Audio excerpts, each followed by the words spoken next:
कि इत दिल्ली उत आगरा उत मथुरा बैराठ मेरो काड़ो पहाड़ सुहावनो जाके बीच बसे मेवात। मेवात दरअसल क्या है कि साहित्यिक दृष्टि से बेहद शुष्क इलाका है। मैं पहला ऐसा व्यक्ति था जो अपने परिवार में पढ़ा लिखा आदमी था। जी। मेरे परिवार में कोई पढ़ा लिखा व्यक्ति नहीं था। ये हिंदू मुस्लिम और कुछ इस तरह की बातें होती तो मेरी कुछ समझ में नहीं आता था, क्योंकि हमारे यहाँ इस तरह की संस्कृति नहीं है। रेत दरअसल रेतस, मैं थोड़ी सी माफी चाहूंगा कि सीमन को आप हिंदी में क्या कहेंगे। दरअसल रेतस का अर्थ वह है बीज, यानी अगर मैं इसको कहूं तो बीज से भी है इसका अर्थ।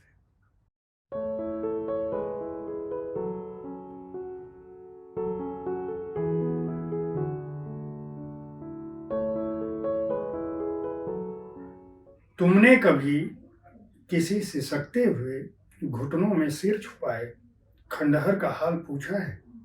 रेत से लथपथ उसके घने उलझे बालों को सहलाया है? उसकी देह पर खुदे घावों पर मरहम लगाया है? यदि हाँ, तो अवश्य ही उससे बातें भी की होगी उसकी अपनी भाषा में। यह कविता है हमारे दौर के जाने माने कथाकार भगवान दास मोरवाल की एक कविता है। और मोरवाल जी आज साहित्य तक स्टूडियो के बातें मुलाकातें कार्यक्रम में मेरे साथ यानी जयप्रकाश पांडे के साथ मौजूद हैं। मोरवाल जी, आपका बहुत बहुत स्वागत है। आपका भी बहुत बहुत आभार, और साहित्य तक का मैं एक बार फिर से धन्यवाद देता हूं इस कार्यक्रम में आमंत्रित करने के लिए। मैं अपने दर्शकों को बता दूं कि मोरवाल जी की जो ख्याति है वह जाने माने कथाकार की है आज के समय में, लेकिन जब हम उनकी कविताओं से रूबरू होते हैं, दोपहरी चुप है यह कविता संग्रह 1990 में आया था, और यह मेरे लिए भी एक नई जानकारी है। आप जानते ही मैं हर दिन एक किताब पढ़ता हूं और इस कार्यक्रम में लगातार साहित्य और साहित्यकारों से चर्चा करता रहता हूं, और मोरवाल जी मेरे से बहुत मित्रवत संबंध है, और मैं जानता हूं यह क्या कुछ लिख रहे हैं, किस तरह की अच्छी कृतियां लिख रहे हैं, और हिंदी साहित्य जगत को किस तरह से अपने लेखन से और खासकर समस्या परक, संघर्ष परक, मानवता परक, और जिसको हम कहते हैं कि न्याय के मूल्यों के साथ जो लेखन है उसमें रत रहते हैं। बावजूद उसके 1990 में यह संग्रह आया था, और इसीलिए मुझे लगा कि चूंकि मोरवाल जी की यह जो रूप उनका है, हालांकि इस संकलन पर जो उनका परिचय है उसके हिसाब से 23 जनवरी 1960 को गुड़गांव के नगीना गांव में जो मेवात इलाके में पड़ता है वहां पैदा हुए।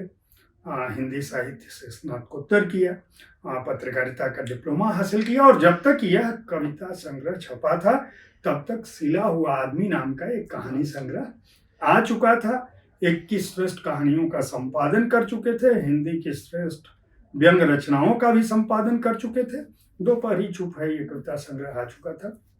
मोरवाल जी, सबसे पहले तो हम इस कार्यक्रम का जो स्वरूप है वह यह है कि हम अपने दर्शकों को एक कोशिश करते हैं कि वे अपने प्रिय कथाकारों के जीवन के बारे में जान सकें, और उस प्रक्रिया के बारे में जान सकें जिसने उनको लेखक के रूप में निर्मित किया। तो मैं चाहूँगा कि आप बचपन से शुरुआत करें, अपने परिवेश, अपने परिवार, नगीना की पृष्ठभूमि जिसने आपको इस रूप में गढ़ा कि आज इस टेबल पर जहां हम बैठे हैं किताबों की भरमार है, और ये कम किताबें, आधी किताबें हैं। मुझे पता है कि आपकी बहुत सारी संपादित किताबें हैं, संग्रहित किताबें हैं, और जो आप पर अलग देश भर में विश्वविद्यालयों में काम हो रहा है लगातार आपके लेखन पर। तो यहाँ तक की यात्रा पर हम आएंगे धीरे धीरे। तो नगीना से शुरुआत करते हैं।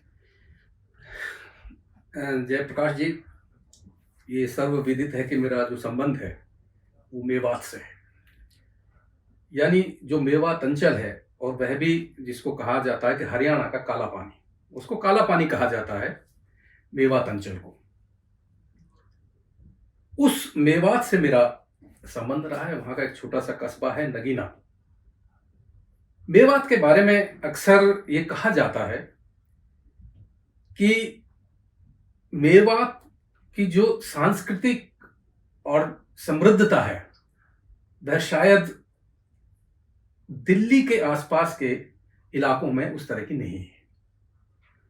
इसके दरअसल अगर इसका हम थोड़ा सा पीछे जाएं, यहाँ का दरअसल लोक साहित्य बहुत समृद्ध है और इसका अंदाजा आप इस वानगी से ले सकते हैं कि अगर मैं आपको मेवात का परिचय भौगोलिक दृष्टि से एक दोहे के रूप में दूं तो हो सकता है कि आपको पूरा का पूरा वो पूरी भौगोलिक स्थिति मेवात की आपको पता चल जाएगी। और वह दोहा इस तरह है कि इत दिल्ली उत आगरा उत मथुरा बैराठ मेरो कालो पहाड़ सुहावनो जाके बीच बसे मेवात। यानी वह काला पहाड़ जिस शीर्षक पर मेरा पहला उपन्यास काला पहाड़ आया था। ये काला पहाड़ है, ये मेरा बहुत ही चर्चित और अपने दौर की और आज तक बहुत ही महत्वपूर्ण हिंदी साहित्य की कृति है और यह एक तरह से मिल के पत्थर के रूप में हिंदी साहित्य जगत में भगवान दास मोरवाल के काम को स्थापित करती है। और इसकी वजह यह है कि जैसा कि मोरवाल जी ने कहा कि उसकी पृष्ठभूमि पर है, लेकिन आप मैं ये बताइए ना, पढ़ाई लिखाई आपकी कैसे हुई और जो माहौल था, जिस सांस्कृतिक माहौल की आप बात कर रहे हैं, जिस साहित्यिक परिदृश्य की बात कर रहे हैं, मैं आऊँगा। आपने खानजादा जब आपका एक ऐतिहासिक पृष्ठभूमि पर लिखा हुआ उपन्यास है, तो आज की तारीख में मेवात की जो पहचान है वह यह माना जाता है कि मेवात के लोग बहुत ही अनपढ़ हैं, बहुत अनगढ़ क्षेत्र है, मुस्लिम बहुल क्षेत्र है, बहुत मारकाट मची रहती है, सांप्रदायिक रूप से बहुत सेंसिटिव है, खनन भी होता है, यानी भ्रष्टाचार, सांप्रदायिकता, पिछड़ेपन, हर तरह की निशानी को दिल्ली वाले लोग या जो पश्चिमी दिल्ली या दक्षिणी दिल्ली जो अभिजात्य वर्ग है या यहाँ का पढ़ा लिखा वर्ग है, वो इस रूप में मेवात की कल्पना करता है या उसको स्थापित करने की कोशिश करता है। क्यों? क्योंकि नए नगर बस गए, फरीदाबाद, गुरुग्राम, नोएडा, दिल्ली के परिदृश्य में। आप इससे इतर भूमिका अपनी जन्मभूमि की रख रहे हैं, नगीना की भी, और आपने कहा कि सांस्कृतिक रूप से बहुत ही समृद्ध क्षेत्र रहा है। मैं दर्शकों से कहूँगा, जो लोग काला पहाड़ पढ़े हैं वो तो समझ पाएंगे, लेकिन जो लोग नहीं भी पढ़े हैं वो इस पुस्तक को पढ़ के देखें। ये लगातार कई संस्करण इसके आ चुके हैं।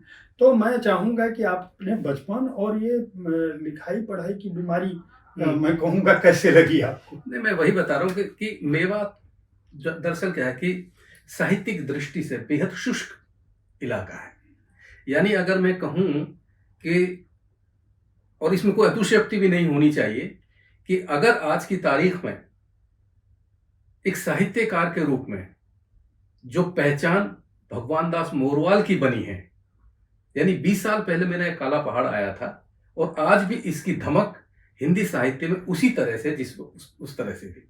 तो मेरा जो पारिवारिक जो परिवेश था, सामाजिक परिवेश था, यानी मेवात के बारे में जिस तरह से आपने कहा कि जिस तरह का नैरेटिव बनाया जा रहा है। जब मैं पहली बार जब दिल्ली में आया था 1981 में, और जब मैं कॉफी हाउस मैंने जाना शुरू किया था, और वहां जब ये हिंदू मुस्लिम और कुछ इस तरह की बातें होती तो मेरी कुछ समझ में नहीं आता था, क्योंकि हमारे यहाँ इस तरह की संस्कृति नहीं है।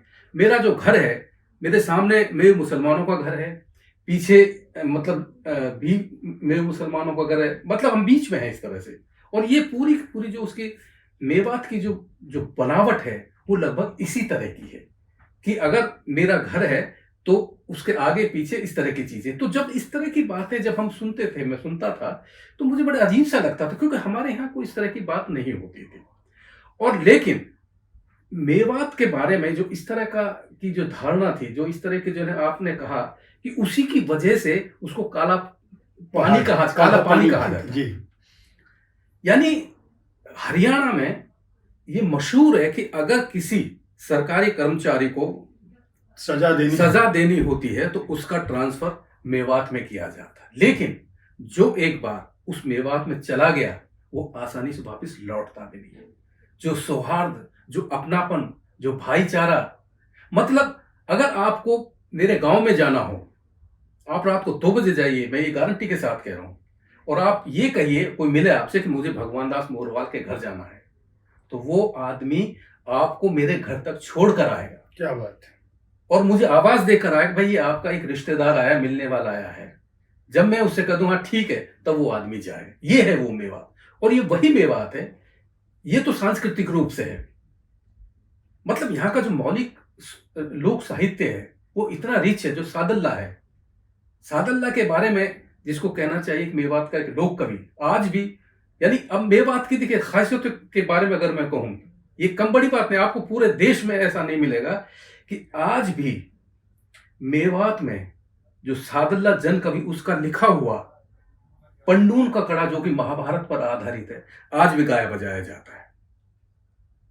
ये मेवात की खासियत है। ये वही मेवात है जिसका कि अंतिम शासक हसन खां मेवाती, जो कि खानजादा, जिन पर आपने खानजादा उपन्यास लिखा था, ये वो मेवात है कि जब 1527 की जंग में, खानवा का जो जंग हुआ था बाबर और राणा सांगा का, तो बाबर ने जब हसन खां मेवाती को ये पेशकश भेजी कि एक हम मजहबी होने के नाते, मुसलमान होने के नाते आपको राणा सांगा की बजाय मेरा साथ देना चाहिए, तो हसन खां मेवाती ने उसकी ये पेशकश ठुकरा दी थी और उन्होंने राणा सांगा का साथ दिया। और वही उसी जंग में, जो खानवा का जंग हुआ था, उसी में वो शहीद भी हो गया था। तो इस तरह की जो मेवात की जो संस्कृति है, देखिए मैंने आपसे 2 बार सवाल पूछा और दोनों ही बार आपने मेवात की ही बात की। इससे ये पता चलता है कि आपको अपनी माटी से कितना लगाव है। और कोई साहित्यकार, अगर कथाकार जो हमारे दौर का, या जिन भी लोगों की हम बात करते हैं पुराने दौर से लेके अभी तक, हिंदी साहित्य को उन्हीं लोगों ने गढ़ा है जो लोक संस्कृतियों में, लोक में जिंदा रहे। तो मेवात का आपके मन में क्या प्रभाव है, वो इससे पता चलता है कि मोरवाल जी से मैंने 2 बार सवाल किया कि आपको किसने गढ़ा। इन्होंने दोनों बार जवाब दिया मेवात के बारे में। आपकी पढ़ाई लिखाई कहाँ हुई, किस स्कूल में हुई, कैसे हुई, फिर आप लेखन की तरफ कैसे झुके जी, वो भी हिंदी साहित्य के प्रति कैसे झुके, नौकरी में गए कैसे गए, आपके परिवार में कौन से लोग हैं, क्या कोई पारिवारिक पृष्ठभूमि ऐसी थी, या केवल आपकी माटी और आपके परिवेश ने ही आपको गढ़ा। देखिए जयप्रकाश जी, जो मेरा मैंने जैसे कहा कि मेरा जो पारिवारिक जो परिवेश रहा है, यानी अगर मैं कहूं कि मैं पहला ऐसा व्यक्ति था जो अपने परिवार में पढ़ा लिखा आदमी था। जी। मेरे परिवार में कोई पढ़ा लिखा व्यक्ति नहीं था। मेरी पारिवारिक स्थितियां इस तरह की थी कि मेरी शादी बहुत जल्दी हो गई थी। और आप इससे कल्पना करिए कि जब मैं बीए मैंने जब किया, तब तक मैं एक बच्चे का पिता था। तो अब आप अंदाजा लगाइए कि एक ऐसा देहाती युवक, तो उसका साहित्य से तो कोई लेना देना तो होना नहीं चाहिए कायदे से। लेकिन कई बार होता है, क्योंकि जो हम कहाँ पढ़ रहे थे आप? मैं जो उसी नगीना, जो मेरा कस्बा है, वहाँ आपने प्राथमिक शिक्षा, प्राथमिक और मैंने हायर सेकेंडरी वहीं से की। उसके बाद, और उसके बाद हायर सेकेंडरी करने के बाद जो ग्रेजुएशन थी जी, वो मैंने नूह से की, यासीन डिग्री कॉलेज। वहां से मेरे कस्बे से लगभग 22 किलोमीटर है। तो वहां तक जाते तो मैं रोजाना साइकिल एक जगह रोकता था, वहां से बस लेता था, और वहां आने का दरअसल एक वहां नूह में एडमिशन लेने का एक कारण था जयप्रकाश भाई, जो कि बहुत कम लोग जानते हैं। दरअसल मैं क्रिकेट का प्लेयर था। अच्छा। हमारे कस्बे में एक क्लब हुआ करती थी, मेवात क्रिकेट क्लब। तो मैं उसका हिस्सा था, और हिस्सा था मैं विकेट कीपर था और ओपनिंग बैट्समैन हुआ करता था। तो हम उस नूह कॉलेज से हमारा क्लब मैच खेलने जाता था। अच्छा जी। तो जब मैंने ग्रेजुएशन हायर सेकेंडरी की, तो मेरा एक सब्जेक्ट बहुत प्रिय रहा, वो है ज्योग्राफी, भूगोल। वो मेरे कस्बे में भी कॉलेज है, लेकिन वो वहां नहीं था। अच्छा, भूगोल नहीं था, इसलिए आप नूह गया मैं। तो उसके 2 कारण थे। तो वहां जब मैं गया, तो जब वहां के स्टाफ को पता चला कि, तो सबको लगा कि ये तो वही लड़का है जो क्रिकेट मैच खेलता है, विकेट कीपिंग किया करता था। तो उसके कारण मुझे बहुत सारी चीजें सुलभ हो गई। यानी मेरी फीस मैं नहीं भरता था। अच्छा। मैंने जब एडमिशन लिया, मेरा एडमिशन की फीस मैंने नहीं भरी थी। मेरे दोस्त थे मेरे कस्बे के जिन्होंने कि कॉमर्स उस वक्त हमारे कॉलेज में नहीं था, उन्होंने नूह में कॉमर्स में एडमिशन लिया, तो उन्होंने मेरी फीस दी थी। मतलब सामाजिक समरसता और प्रेम भाव जो है वो तब भी उसी तरह से था। जी जी, अभी भी ऐसा ही है। उसको खत्म नहीं किया जा सका। नहीं किया जा सका। तो उसके बाद, लेकिन जो आपने लेखन की बात की, नहीं, ग्रेजुएशन के बाद क्या हुआ? पहले हम पढ़ाई पूरी करेंगे हाँ, और फिर लेखन। और जी। अगर कॉलेज के दौरान ही लिखने लगे तो नहीं नहीं, पहले जी। मैंने जो जैसे कहते हैं ना कि जैसे देहाती आदमी होता है, कुछ न कुछ लिखने की कोशिश करता है, तो मैंने एक इस तरह की कविता लिखी थी। वो लिखी थी जब मैं हायर सेकेंडरी का छात्र था। अच्छा। वो मेरी पहली कविता थी कि उसकी एक पंक्ति में मुझे एक बंद याद आता है कि जब कभी मैं देखता हूँ खिलती कलियां ये बहारें, याद आते हैं स्वप्न स्वर्ग के सारे। क्या बात है, क्या बात। पर मेरा है देश महान, इसमें है सारे सितारे, वाह। है कहीं विशाल पर्वत तो कहीं नदियां नाले। वाह। ये मेरी पहली कविता थी। क्या बात। ये आपका राष्ट्र से जो आपका लगाव है या अपनी माटी हाँ, से, क्योंकि उसके प्रतीक इसमें दिख रहे हैं। पहली दो लाइनें सुनने पे लगता है कि शायद आपने किसी लड़की के लिए लिखा होगा, लेकिन बाद की जो दो लाइनें हैं वो बता रही हैं कि ये देश से। अच्छा, इस कविता पर जो प्रभाव था उन दिनों 70 के दशक में, जो स्वास्थ्य विभाग था वो जनसंख्या नियंत्रण के लिए जगह जगह फिल्में दिखाता था। अच्छा। तो हमारे कस्बे में उन दिनों एक फिल्म बहुत दिखाई जाती थी, साल में 2 बार, वो थी उपकार। अच्छा। तो उस उपकार में एक गीत है ना, वो जिसमें भगत सिंह और नेहरू और लाल बहादुर शास्त्री का जिक्र आता, तो इसमें अगली पंक्तियों में उनका भी जिक्र है। तो कहीं ना कहीं उस तरह का प्रभाव था। लेकिन ये मेरी पहली कविता थी, बात आई गई होगी, कोई ऐसी बात नहीं थी। लेकिन धीरे धीरे ये कुछ न कुछ लिखने का तुकबंदियां, जैसे मैंने कहा कि मैंने कविता से शुरुआत की। वो तो। और मेरा ये मानना है कि हिंदी का लेखक अधिकतर जो अपनी शुरुआत करता है लेखन की, वो कविता से ही करता है। नामवर सिंह ने भी किया था कविता। आप देख लीजिए, वह अलग बात है कि जो लेखक का रचनात्मक स्वभाव है, उसके जो अनुभव है, वो आगे जाके उस लेखक को अपने आप ही अपनी विधा में वो ले जाता है। अब जैसे हमने कविताएं लिखी, आपने देखा कि मेरा 1990 में कविता संग्रह आ चुका और काफी अच्छी कविताएं। हाँ, और कहानियां भी लिखी मैंने। लेकिन जब मेरा पहला उपन्यास, नहीं, अभी उपन्यास पर न पहुंचने दूंगा आप। अच्छा, तो हाँ, ग्रेजुएशन में आप गए, आपने वहां एडमिशन ले लिया, यहाँ तक की कहानी। हाँ, तो मैं जब एडमिशन मैं आता था सवेरे बस से, उसके बाद शाम को प्रैक्टिस किया करते थे क्रिकेट की, और उसी दौरान धीरे धीरे मैं लिखना भी मैंने शुरू किया था। और बीए फाइनल में मैंने एक लेख लिखा था अपने कॉलेज के ऊपर। अच्छा। वो मेरे पास अभी भी उसकी कटिंग है। अच्छा। वो कहीं कहीं प्रकाशित हुआ था अखबार में। तो अच्छा। क्या था कि दरअसल गुड़गांव से एक अखबार निकलता था, दैनिक मेवात। अच्छा। उस अखबार, कहने को दैनिक था, लेकिन दैनिक के रूप में कुछ ही प्रतियां छापता था, डीएवी पे जैसे भिजवाते हैं, लेकिन उसका एक अंक जो वीकली आता था उसमें ये सब चीजें। अच्छा, जैसा कि उस समय दौर के सभी अखबारों में था कि साप्ताहिक जो संस्करण आता था उसमें साहित्य की जगह पुस्तकों की जगह। और मेरी जो पहली रचना जी जून 1980 में एक कविता के रूप में उसी अखबार में छपी थी। वाह। जून 1980 में, यानी बीए फाइनल का जब मैं विद्यार्थी था। वो कविता क्या थी नहीं थी वो दूसरी बात है। धीरे धीरे धीरे जब बीए हुआ, बीए होने के बाद मैं गांव में नहीं रुका ज्यादा, यानी लगभग 2 महीने के बाद ही मैं दिल्ली चला आया था। और दिल्ली में कोई लेखक बनने के लिए नहीं आया था। मेरी जैसी पारिवारिक पृष्ठभूमि थी, मेरी जो दुश्वारियां थी, मैं दरअसल दिल्ली में 1981 सितंबर 1981 में जब आया तो मैं यहाँ रोजगार की तलाश में आया था। और उस रोजगार की तलाश में कई बार ये हुआ कि दिल्ली ने कई बार हमारे पांव उखाड़े भी। इसलिए मैं अक्सर कहता हूं कि दिल्ली एक ऐसा कुआं है कि जब आदमी किसी कुएं में आत्महत्या करने के लिए कूदता है तो ये कहा जाता है कि कुएं के पानी आदमी को 3 अवसर देता है कि आदमी संभले, अगर नहीं समझे तो फिर अपने आप को आत्मसात कर लेता है। तो यही मेरे साथ दिल्ली में हुआ। 2 बार मैं दिल्ली छोड़ कर आया, लेकिन बहुत समय में घर गांव में नहीं रुक पाया और 5 साल 10 दिन के अंदर ही फिर भागा। और यह दौर मेरा 1981 से लेकर 1987 तक का दौर था। 6 साल से अधिक, हाँ, 7 साल। 7 साल। और वह दौर था कि जब मेरी नौकरी लगी थी और मैं जब पत्नी को और बच्चों को लेके आया था दिल्ली में, तो मैंने पहली बार चारपाई खरीदी थी। मेरे पास चारपाई नहीं थी, बर्तन नहीं थे।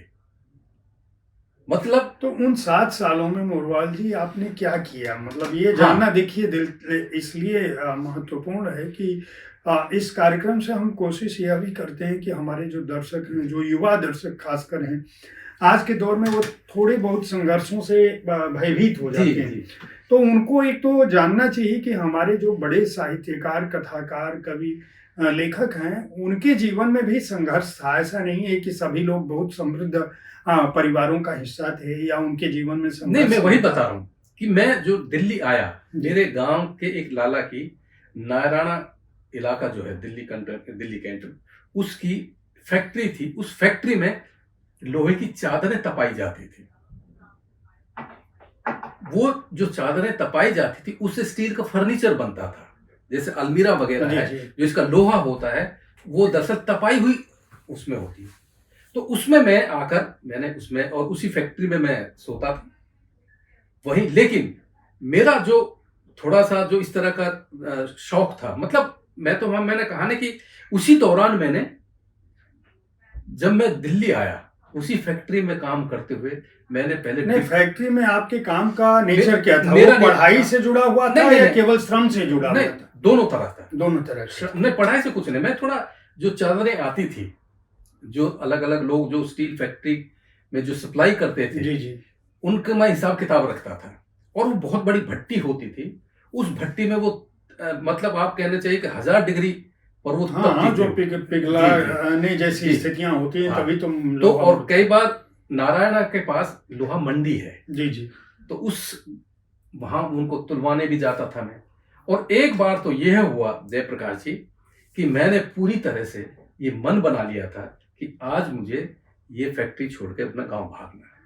मैंने पूरा बिस्तर अपना बोरिया बिस्तर, जब क्योंकि मेरे पास कोई सामान नहीं, इतना संघर्षपूर्ण समय था वो। हाँ, मैंने बिस्तर तैयार कर लिया था। अचानक ये हुआ कि 10 बजे के करीब एक क्लाइंट उनका आता है, और उस वक्त एक गणेश, उसको कहते हैं 3 पहिए का टेम्पो, उसको गणेश कहते हैं। तो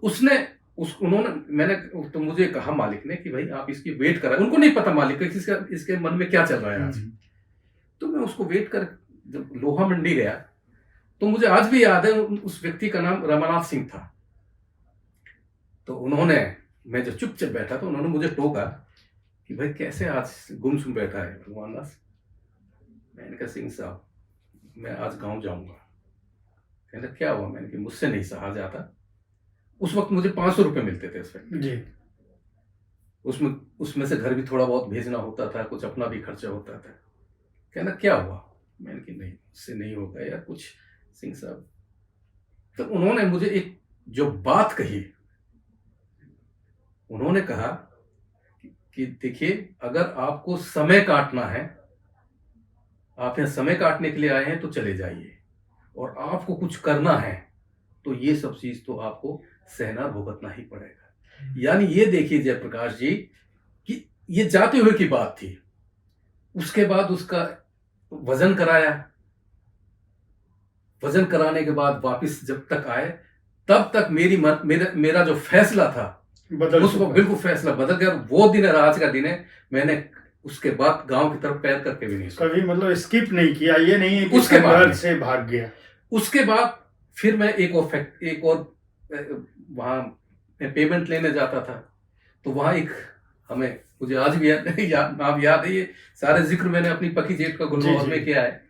मैं इसीलिए, चूंकि पति की जेठ का गुलमोहर जो है वो हमारे सामने है, ये मोरवाल जी की यादों का संस्मरण है। हालांकि इन्होंने इस पे लिखा है कि बेनाम और गुमनाम पात्रों की अनकही कहानी।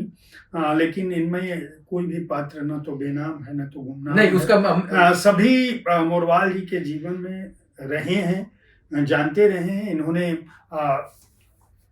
अपने जीवन में आए हुए बहुत सारे लोगों का उल्लेख किया है। बेनाम और गुमनाम भले ही ये कह रहे हैं, लेकिन ये आपके लिए कह रहे हैं। इनके जीवन में वो हर व्यक्ति जीवंत है जिसने इनको छुआ था। नहीं, दरअसल क्या है कि इसमें क्योंकि बात अब ऐसी चलती है, अगर मैं इसकी बात को जो बेनाम और गुमनाम में जो इसका आपने किया है, दरअसल क्या होता है जयप्रकाश जी कि हमारे जीवन में बहुत से ऐसे लोग आते हैं, मोहल्ले के, पड़ोस के, कॉलेज के, काम करते हैं, कि जो गाहे बगाहे अनजाने में आपकी रचनाओं के पात्र नहीं बन पाते। तो ये जो बेनाम और गुमनाम पात्र वो हैं। अब जैसे इसमें आपको मजेदार बात बताऊं, इसमें एक जिक्र है, मेरे मोहल्ले की एक लड़की है, फूल उसका नाम है। उस फूल का पति मिलिट्री में था, उसकी शादी हुई, मैं उसका आधिकारिक, क्योंकि वो पढ़ी लिखी नहीं थी, उसका मैं आधिकारिक पत्रवाचक और पत्र लेखक था। यानी जब उसकी चिट्ठी आती थी उसके पति की, तो मुझे घर से बुला के ले जाती थी और अकेले में मुझसे वो चिट्ठी पढ़वाती थी।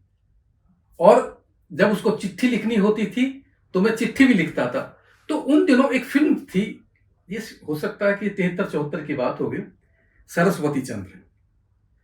तो एक बार जब मैं उसकी चिट्ठी लिख रहा था तो उन्होंने कहा कि भैया इसमें ये जरूर लिख देना कि फूल तुम्हें भेजा है खत में, फूल नहीं मेरा का दिल है। बस उसके बाद आपको यकीन नहीं होगा कि जब अगली बार पत्र आया उनके पति का, जगदीश जी उनका नाम था, तो उसमें उन्होंने दूसरे अंतरे को लिखा। यानी ये 2-3 पत्रों जब तक चलता रहा, ये चलता रहा। तो इसमें इसी तरह से इसमें एक और जिक्र है, आयशा।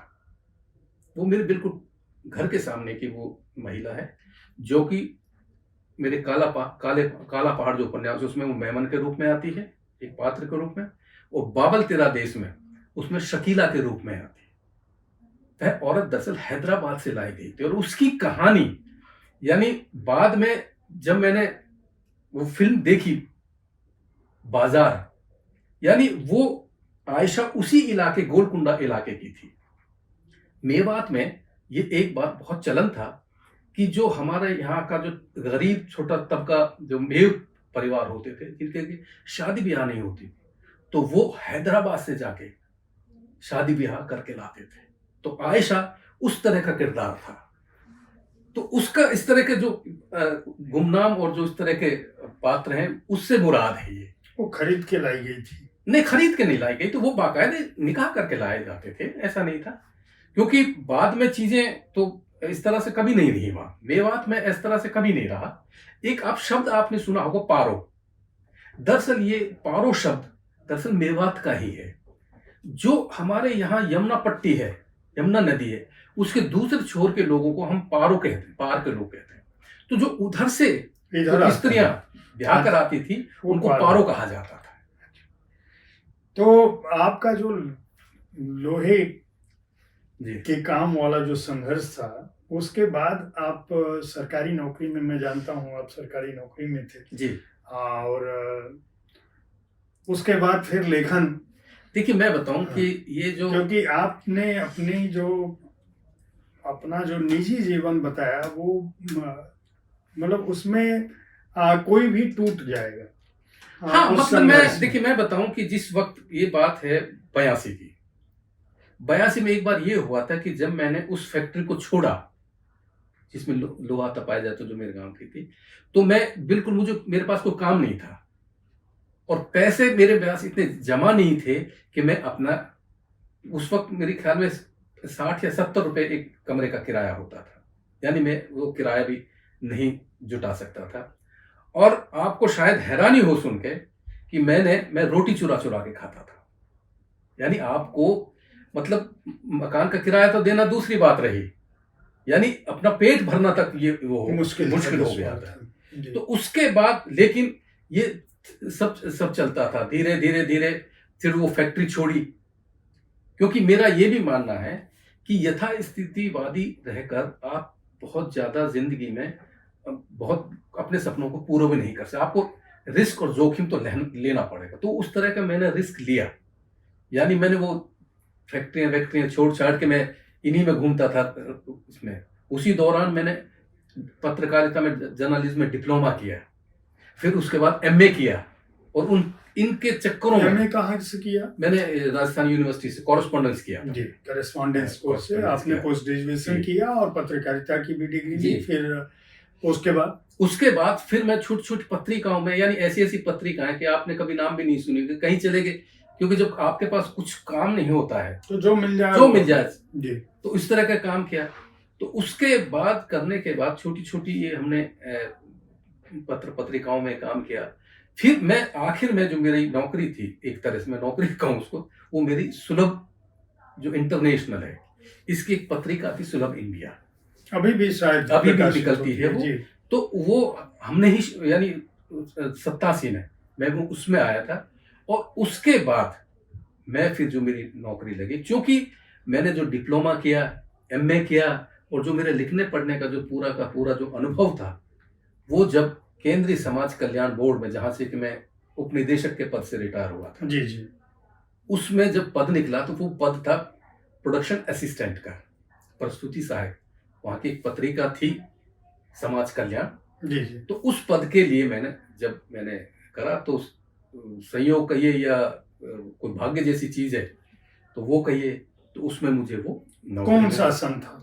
ये 87 87 में आप सरकारी नौकरी में आ गए। और जब सरकारी नौकरी में आ गए तो आपका एक तरह से हम कह सकते हैं कि जीवन एक तरह से आर्थिक रूप से सहज हो नहीं, गया। इसमें एक मजेदार जो घटना है, जी। जब मैं इंटरव्यू देने गया और जब इंटरव्यू हो गए, क्योंकि हम ज्यादा कैंडिडेट नहीं, 2-3 लोग थे, तो ये अब आपके अंदर ये सुगबुगाहट होती है कि आप पता करेंगे आपका क्या हुआ। तो मैंने किसी तरह से पता किया कि भाई मेरा क्या हुआ, तो मुझे पता चला कि मेरा हो चुका है। अब आप ये देखिए, होने से लेकर और जो आपको अपॉइंटमेंट जो लेटर मिलना था, उसके बीच का अगर मैं उस पर कहानी लिखूं पांडे जी, यानी आप यकीन करिए कि मैं तो आता था बाहर, मतलब घर से, और मैं पत्नी को ये कह के गया था कि आप डाकिया का इंतजार करना, उसकी प्रतीक्षा करना, वो निकल नहीं जाए, उसके पास चिट्ठी है। तो मेरी पत्नी पूरे दिन मेरे ऑफिस से जाते ही पूरे दिन उस छज्जे पे बैठी डाकिए का इंतजार करती थी। एक बार मुझसे राजेंद्र यादव जी ने पूछा कि यही सवाल उन्होंने पूछा, तो पांडे जी, जिस आदमी को मतलब पेट भरने के लिए नहीं हो और उसको अचानक इस तरह की चीज मिल जाए, यानी मुझे पूरी रात नींद नहीं आती थी। मैं पूरी रात कि वो पत्र आएगा, कब मिलेगा। हाँ, तो मैं पूरी रात छत पे बैठ के, मुझे मैं बस जिसको कल्पना कहिए, समझ सकता हूं उस कल्पना।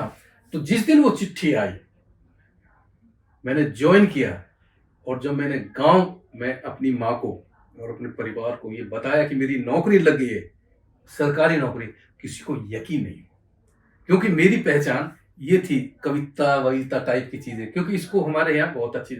तो बाद में लोगों को ये लगा कि ये कोई ऐसा भी हो सकता है कि इसके आधार पर, पढ़ाई के आधार पर भी, लिखन के आधार पर भी लेखन लोगों को नौकरी मिल सकती है। अदरवाइज जिस परिवेश में आप थे वहां ये कल्पना भी नहीं की जा सकती। मुझे सुलभ इंडिया में मिलता था 700 रुपए जी। जब मुझे पहली तनख्वाह मिली, तो मैंने जब घर में बताया कि कितनी तनख्वाह मिली, तो उस वक्त मुझे 2300 रुपए तनख्वाह मिली थी, 2300।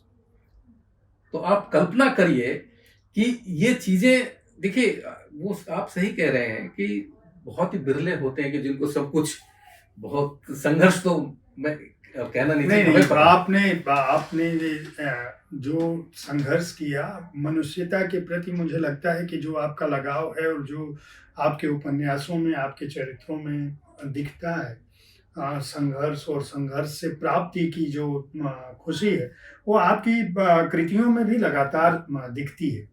तो आपने नौकरी तक हम लोग आ गए हैं कि आपको एक सरकारी नौकरी मिल गई और उसमें एक ऐसी तनख्वाह जिससे आप कम से कम आप सम्मान का जीवन जीने लगे। पहली किताब आपकी कौन सी छपी? और फिर आप छोटा मोटा तो लिख रहे थे, नौकरी भी प्रोडक्शन लिखने जैसी ही थी, उसके प्रकाशन जैसी थी। पत्रिका समाज कल्याण की पत्रिका हो या सुलभ की पत्रिका हो, यह एक अच्छी बात थी कि आपने अपने संघर्षों के समय में अपने जीवन यापन के साथ साथ लेखन का दामन कभी नहीं छोड़ा था। यानी जब एक बार आपने कलम पकड़ ली तो भले ही आपको कब ये लगा कि मैं बतौर लेखक भी मुझे हाथ आजमाना चाहिए और मैं बतौर लेखक एस्टेब्लिश हूँ तो ज़्यादा अच्छी बात है? नहीं, देखिए ऐसा मुझे लगता है कि हिंदी में लेखन यह सोच के कोई नहीं करता है, क्योंकि ये इतना अनप्रिडिक्टेबल एक ऐसा काम है कि इसके बारे में कुछ नहीं कहा जा सकता है कि जो आज आप लिख रहे हैं वह आपकी गति बनी भी रहेगी और यह आपको पहचान एक लेखक के रूप में किस रूप में दिलाएगा। अब जैसे मैं कहूँ कि मेरा जब पहला कहानी संग्रह आया था, सिला वो आदमी, कुछ नहीं था, क्या था उसमें, कहानियां के नाम पर कुछ नहीं था, बस ये था कि एक प्रकाशक मिल गया, उसने छाप दिया उसको। उसके बाद ये सब छोटी छोटी चीजें चलती रही, कहानियां भी मैं लिखता था तो कहानीकार के रूप में भी मेरी पहचान इस तरह से नहीं थी। लेकिन जो लेखक के रूप में जो मुझे पहचान मिली वो तो काला पहाड़ से मिली। लेकिन काला पहाड़ के पीछे की प्रेरणा कौन था? किसने आपको प्रेरित किया कि आप जो है काला पहाड़ जैसी, और ये भी कोई छोटी मोटी कृति नहीं है, काफी भारी भरकम कृति है, 550 475 पृष्ठों की पत्रिका है। और आपका जो संघर्षपूर्ण जीवन था, नौकरी पाने के बाद आपको आराम से हो जाना चाहिए था, तो ऐसा कौन सा मतलब ऐसी कौन सी शख्सियत थी जिसने आपको इतने विशद विषय पर इसका काला पहाड़ का जो कथानक है, कोई छोटा मोटा कथानक नहीं है, बहुत ही विराट उपन्यास है और मैं कह सकता हूं कि हमारे समय के महत्वपूर्ण उपन्यासों में शुमार होता है। तो कौन था प्रेरणा? देखिए इसमें था क्या, मैं बताऊं कि काला पहाड़ लिखने के पीछे कुछ ऐसी मतलब पहले से कोई पूर्व योजना नहीं थी जी। लिखना पढ़ना उस तरह से चलता ही रहता था। तो जब मैं दिल्ली में आया और जब मैं कॉफी हाउस में बैठता था, तो मैंने कहा नहीं कि मैं जब वहाँ उस कॉफी हाउस में करीब कभी कभी 40-40 लेखक हो जाया करते थे। वहीं मैंने भीष्म साहनी जी को देखा, वो अपनी पत्नी शीला जी के साथ आते थे, लंबी सी सफ़ेद सिगरेट लेकर, और विष्णु प्रभाकर जी को वहीं हमने देखा, और बहुत सारे लेखकों को मैंने वहीं पहली बार देखा। और मैं लगभग 2 साल तक मैं वहां कोई किसी से संवाद नहीं करता था। अच्छा, आप जाते थे और केवल उनको देखते थे, पहचानते थे और उनकी बातचीत होती थी। आप उन लोगों की किताबें कृतियां उस समय पढ़ रहे थे साहित्य से जो? नहीं, अब मैं वही बता जी। तो उसमें था क्या कि वो जब इस तरह की बातें होती थी तो कुछ नहीं, तो एक बार किसी ने कहा भी था, मुझे याद नहीं है, कि यार ये जो लड़का है ये पिछले 1.5-2 साल से आता है, कुछ बोलता नहीं, बस बैठता देखता है। जब मेरी थोड़ी सी कुछ समझ बनी लेखकों के साथ रहकर, तो फिर मुझे एक चीज समझ में आई कि मुझे कुछ पढ़ना भी चाहिए, क्योंकि अक्सर ये कहा जाता है कि लिखने से पहले व्यक्ति को पढ़ना चाहिए, काफी कुछ पढ़ लेना चाहिए।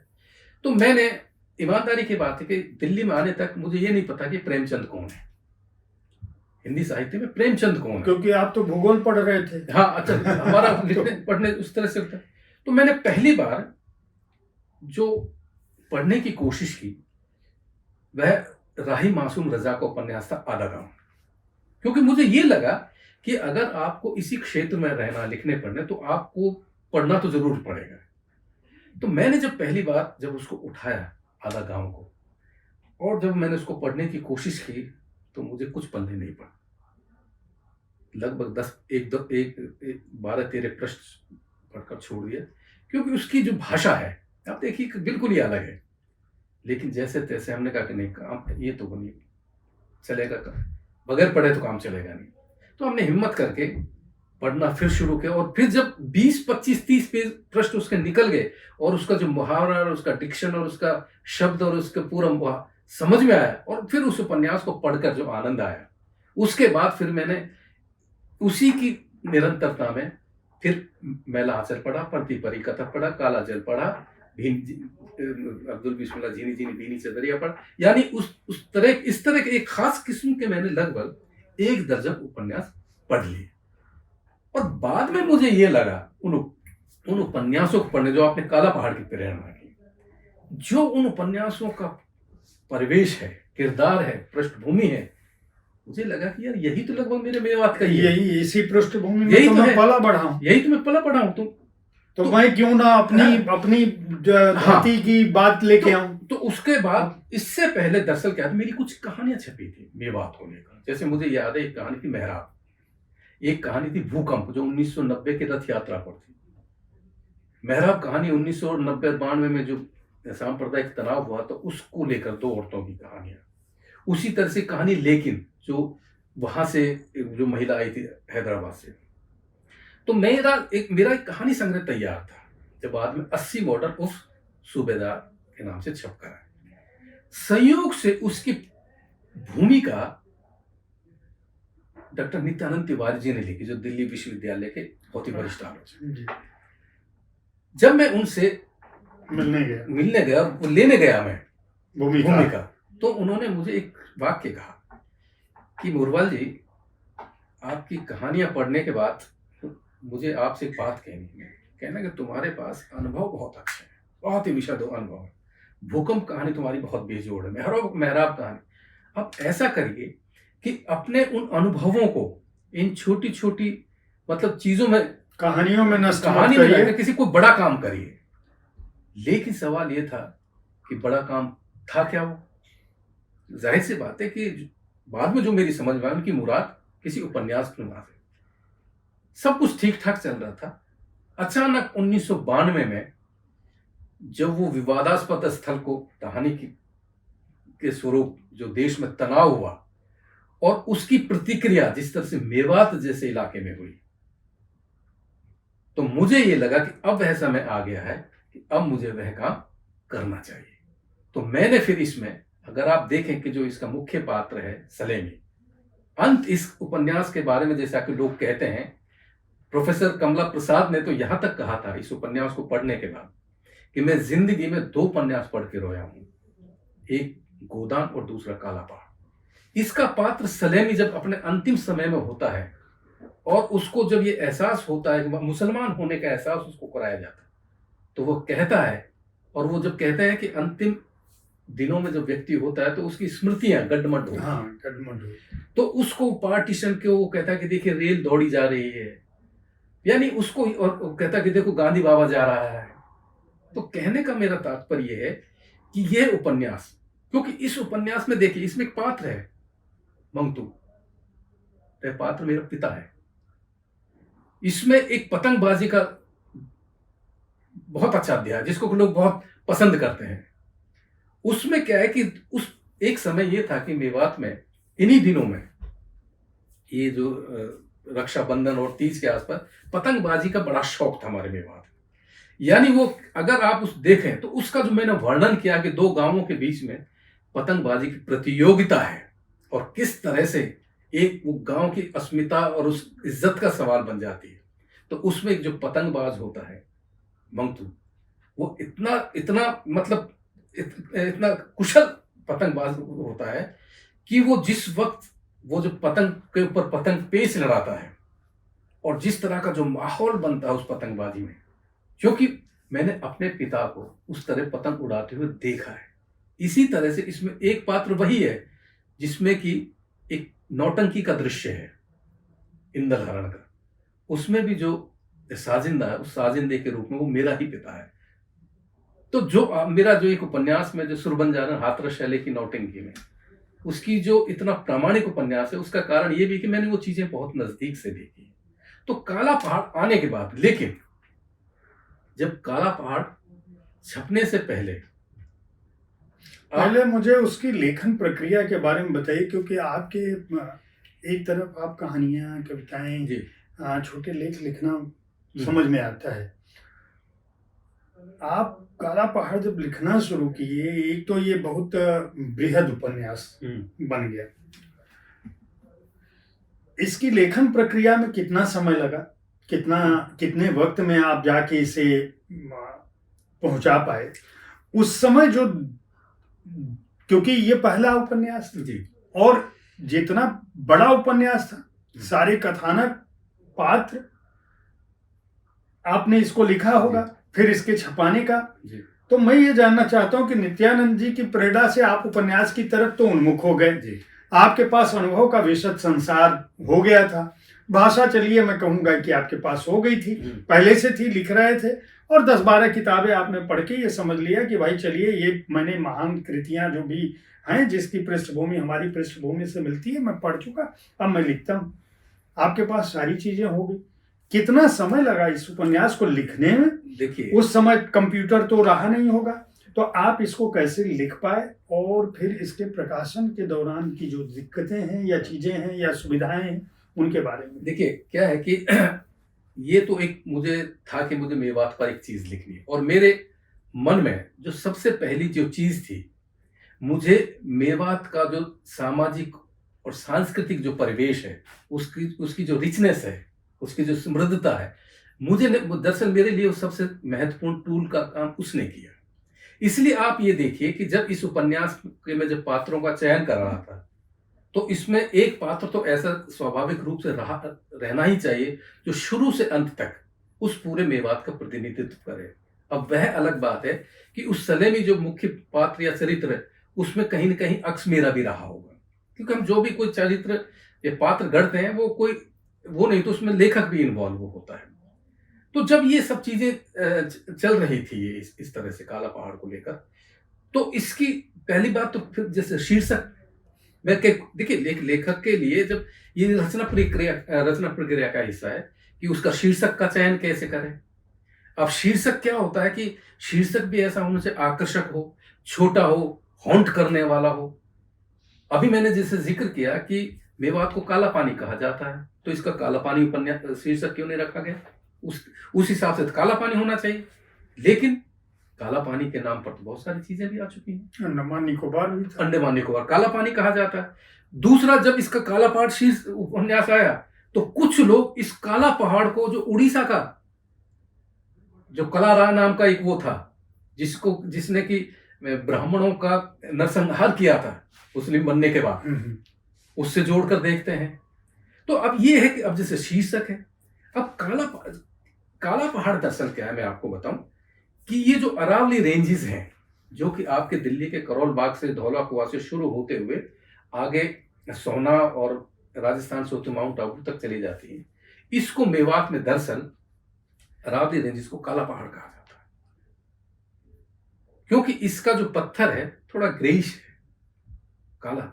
और दूसरी बात ये कि अरावली रेंजेस के बारे में ये कहा जाता है, क्योंकि मैंने बताया मैं भूगोल का थोड़ा विद्यार्थी, तो मैंने कहीं पढ़ा था कि इस धरती पर दो ऐसे पर्वत श्रृंखला हैं, जैसे कि हिमालय पर्वत श्रृंखला सबसे नवीन पर्वत श्रृंखला कहलाई जाती है, शिवालिक की पहाड़ी, उसी तरह से अरावली पर्वत श्रृंखला और एंडीज पर्वत श्रृंखला इस धरती पर सबसे प्राचीनतम पर्वत श्रृंखला है।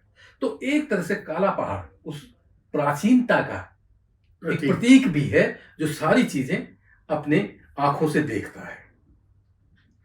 उसके बाद फिर पात्रों का चयन, फिर मेवात के लोकगीत, मुहावरे।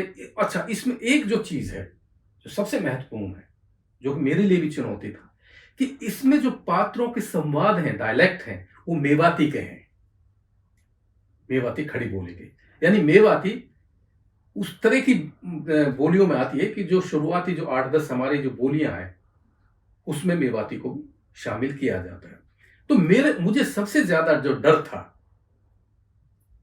छपने के बाद, लिखने के दौरान, क्योंकि जब मैं लिख रहा था इसको, तो मैंने संवाद तो वही दिए, और मैंने इसको 92 में जो घटना हुई, उसके बाद मैंने इसको लिखना शुरू किया, और लिखने के बाद ये मैंने लगभग 1996 में मैंने इसको लगभग लिख लिया था। मतलब 4 साल लगभग आपको लगे इस उपन्यास को लिखने में। और इस बीच जैसे मेवात की लोकोक्तियां, मुहावरे, लोकगीत, लोक साहित्य, मैं गांव में जा कर जाता था, और मेरे पास एक छोटी सी डायरी होती थी, तो जहां कुछ लोग बैठे होते तो कोई मुहावरा इस्तेमाल करते, मैं तुरंत लिखता था उसको।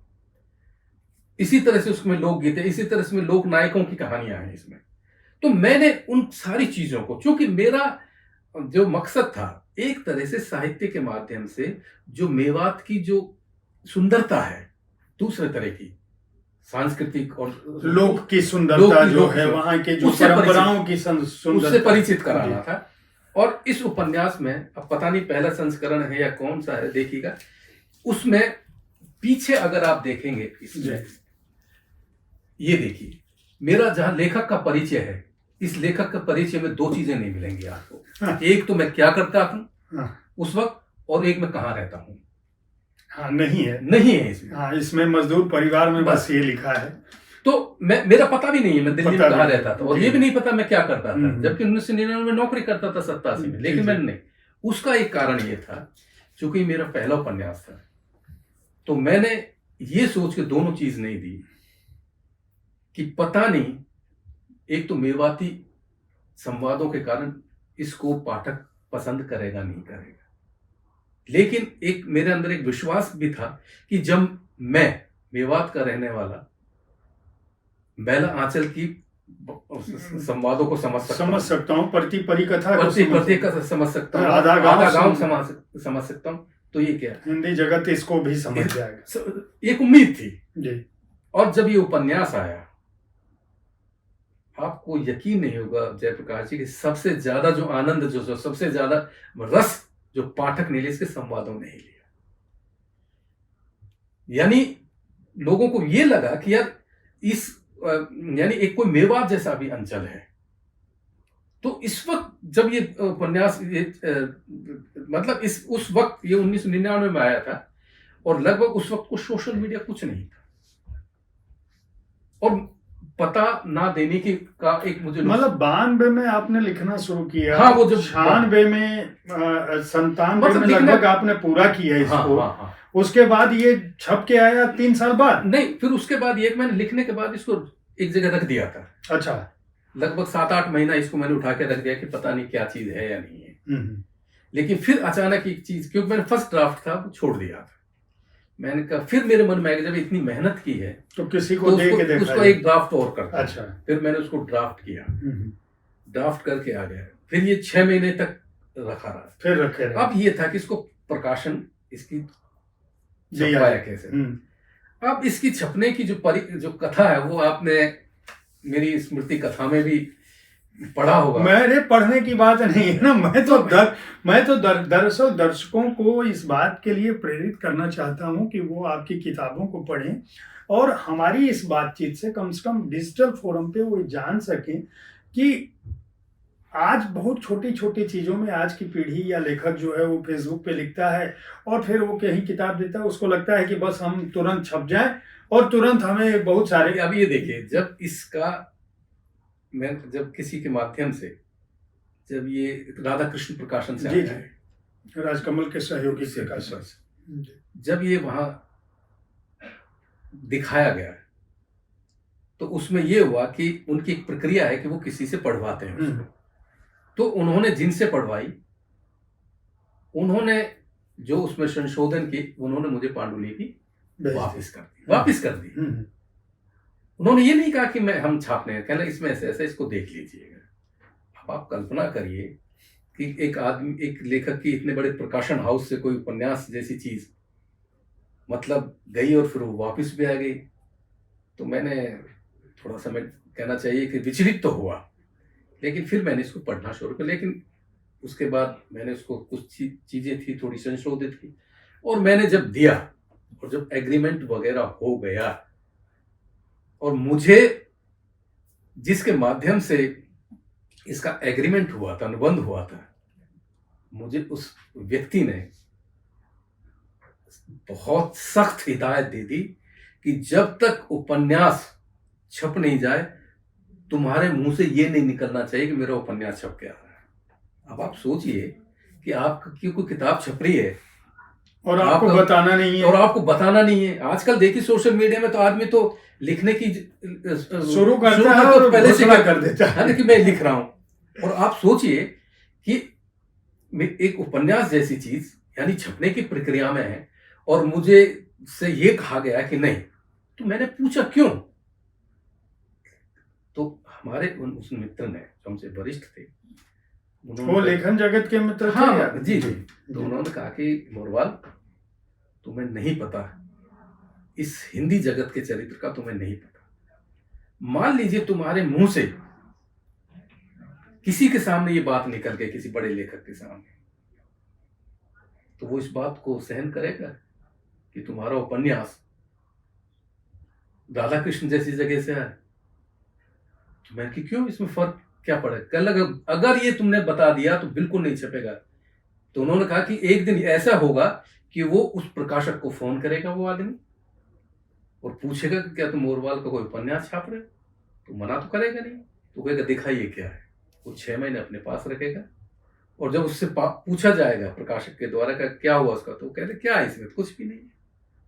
आप यकीन नहीं करोगे, जब इस उपन्यास की जब प्रेस में चला गया तब मैंने धीरे धीरे धीरे लोगों को बताना शुरू किया और पता और काम ना करने की जगह का मैंने इसलिए इसमें उल्लेख नहीं किया कि पता नहीं अगर पाठक ने इसको स्वीकार करें या ना करें। अगर नहीं करें तो क्यों खामखा मैं इसमें अपना समय खराब करूं। एक तो लिखने पढ़ने वाले व्यक्ति वैसे ही जी, काला पहाड़ के आने के बाद आपको तो चलिए उपन्यास छपने तक की प्रक्रिया पर हम आ गए, लेकिन आलोचकों की जो दृष्टि इस पर पड़ी और इस उपन्यास को आपके समकालीन और वरिष्ठ लेखकों की जो दृष्टि इस पर पड़ी और उनकी जो प्रतिक्रिया थी और जो उपन्यास को सराहना मिली, क्या उसी ने आपके लिए भूमिका तैयार की कि आप उसके तुरंत बाद बाबल तेरा देश में पर पहुंच गए?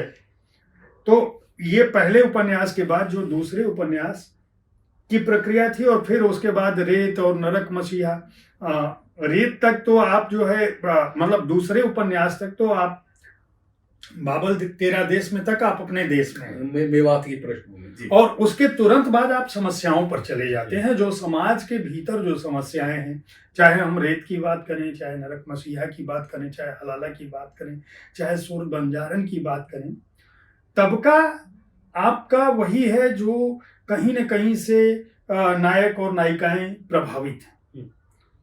चाहे वो एनजीओ संस्कृति से प्रभावित हों, चाहे वो कंजर समुदाय से के चलते हों, चाहे वो मुस्लिम समाज में हलाला को लेके बहुत सारे रंग मंचित भी हुआ है, ये नाटक भी हुआ है, आपकी बहुत सारी कृतियों पर नाटक लगातार खेला भी गया है और बहुत सारी चर्चाएं भी हुई हैं और आपका पूरा जो लेखन मैं कह सकता हूँ, मैं अगर गलत नहीं हूँ तो लगभग 2 दर्जन के आसपास तो पीएचडी, उससे ज्यादा 60 से ज्यादा, देखिए मैं अभी 2 दर्जन पर था, तो 60 से अधिक शोध हो चुके हैं आपकी कृतियों पर। और ये खुशी की बात है कि एक ऐसे व्यक्ति ने जो मेवात की धरती से उठा और जिसने अपने पहले उपन्यास के लिए भी उपन्यास पढ़ के अपनी चीजें ग्रहित की हैं, वो लगातार एक से बढ़कर एक कृति हिंदी साहित्य को देता गया। तो ये जो प्रक्रिया है, मतलब पहले उपन्यास से आपको जो बूस्ट मिला, मैं कहूँ उसको, वो क्या था, कैसा था, और आप अपने अब तक के लेखकीय जीवन में कौन से लोगों की प्रक्रिया को, अपने वरिष्ठ समकालीन पात्र, किसकी प्रतिक्रिया को ज्यादा महत्व देते हैं कि ये बात इस व्यक्ति ने मुझे कही थी और ये मेरे दिल को छू गई और ये आज तक मेरे साथ बनी हुई है, इससे बड़ा कोई तमगा मुझे नहीं दे सकता। क्योंकि मैं ये जानता हूं कि आप भीष्म साहनी जी को जब आप कॉफी हाउस में देख रहे थे और जब काला पहाड़ आपका पहला ही उपन्यास जो है राधा कृष्ण से छपा और आलोचकों को ने बहुत सराहा है, मैं ये सब जानता हूँ, लेकिन मैं दर्शकों के लिए जो भी मैं सवाल कर रहा हूँ ये आप जान लीजिए, मैं अपने लिए नहीं कर रहा हूँ, क्योंकि आप ये सोच सकते हैं कि जयप्रकाश जी को या जयप्रकाश को तो ये पता है, हमारे मित्र मुझसे फिर भी पूछ कर रहे हैं। तो मैं चाहता हूँ कि दर्शकों को ये बताएं कि इस उपन्यास ने जो आपको ख्याति दिलाई और उसके बाद आपने सीरीज में जो आपका लेखन था, परिवेश के बाद समुदाय के बाद संस्थाओं के बाद पूरा का पूरा एक जगत महिलाओं को आपने उठाया, तो इनकी वजहें क्या थी? और देखिए, मेरा जो दूसरा उपन्यास है बाबल तेरा देश में, आप उसका ये भी कह सकते हैं कि उसका स्क्विल है क्या कहते हैं, सिक्वल, sequel जिसको काला कहते पहाड़ हैं, का काला पहाड़। का दूसरा भाग और है। उसका एक कारण ये था कि दरअसल जाने अनजाने में जी। मैंने इस पे ध्यान नहीं दिया। मुझे किसी ने ये कहा कि हमारे मित्र ने कि यार तुम्हारे जो काला पहाड़ है इसमें स्त्री पात्र नहीं है। तो जैसे उन्होंने ये कहा तो मेरा जाहिर सी बात है कि मेरा ध्यान गया, क्योंकि बात तो सही है, सिवाय मेमन या उसके अलावा एक और है ही नहीं इसमें स्त्री पात्र। तो उसी की पूर्ति के लिए आपने मैंने बाबल तेरा देश में चुना। और इसमें क्या है कि बाबल, अब सवाल ये है कि एक ऐसी औरत की दुनिया मैंने रचने की कोशिश की कि जिसकी कि अपने धर्म के को लेकर क्या समझ होती, जो गांव देहात की औरतें होती हैं। तो उससे बढ़िया मुझे अपना मेवात से अच्छा इलाका नहीं लगा। तो मैंने इस उपन्यास को लिखने के लिए, जैसे कुरान को मैंने पढ़ा, एक बहुत विवादास्पद किताब है मौलाना उनकी, ये जो क्या नाम है, उस किताब का नाम है बहिश्ती जेवर। मतलब उस किताब के बारे में ये कहा जाए, उसको मैंने पढ़ा, उस किताब के बारे में ये कहा जाता है कि कुछ मुस्लिम समाज में जब लड़की का निकाह होता है तो विदाई के समय अगर उस लड़की का एक हाथ में कुरान रखी जाती है तो दूसरे हाथ में बहिश्ती जेवर रखी जाती है। वो बड़ी विवादास्पद है। जो प्रोग्रेसिव, जो हमारा प्रगतिशील मुस्लिम समुदाय, वो उसकी बहुत आलोचना करता है। वो एक तरह से ये कहिए कि वो स्त्रियों को संगीत, एक तरह से निर्देश है उसमें, खाली स्त्रियों को। तो वो मैंने तैयार किया। अब 2 उपन्यास मेरे हो गए ठीक ठाक। आलोचना जगत ने और आपके वरिष्ठ साहित्यकारों ने और पत्र पत्रिकाओं ने, अब यहाँ तक तो ठीक था कि आप पर एक उपन्यास या 2 उपन्यास तक तो आप पर कोई आलोचना नहीं, किसी निशाने पर नहीं थे आप। असली परीक्षा उपन्यास किसी भी लेखक की तब होती है जब वह अपने अनुभव, जो उसका अनुभव का दायरा है, उससे बाहर निकलता है, बाहर निकल। अक्सर ये कहा जाता है कि एकाध उपन्यास तो हर व्यक्ति के जीवन में होते हैं। तो मेरे लिए सबसे बड़ी चुनौती ये थी कि अब मैं मेवात से बाहर कैसे निकलूं। तो उन्हीं दिनों जब मैं कुछ ऐसे ही, मैं जब अलवर की तरफ, अलवर बहुत आता जाता था, तो मैं वहाँ के अखबारों में मैं एक खबर बहुत पढ़ता था।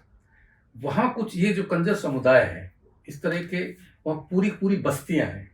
तो मैं जब वहाँ अलवर जाता था, वहाँ के छोटे छोटे अखबारों में वहाँ अक्सर साल में एक आध इस तरह की खबर छपती थी कि पुलिस ने फला गांव में, जैसे गाजुकी, कलसाड़ा, लावा का बास, ये गांव का नाम, वहां पुलिस ने छापा मारा और वहां यौन कर्मियों को पकड़ा। यानी जो इस तरह का काम करती थी वो स्त्री, इस समुदाय।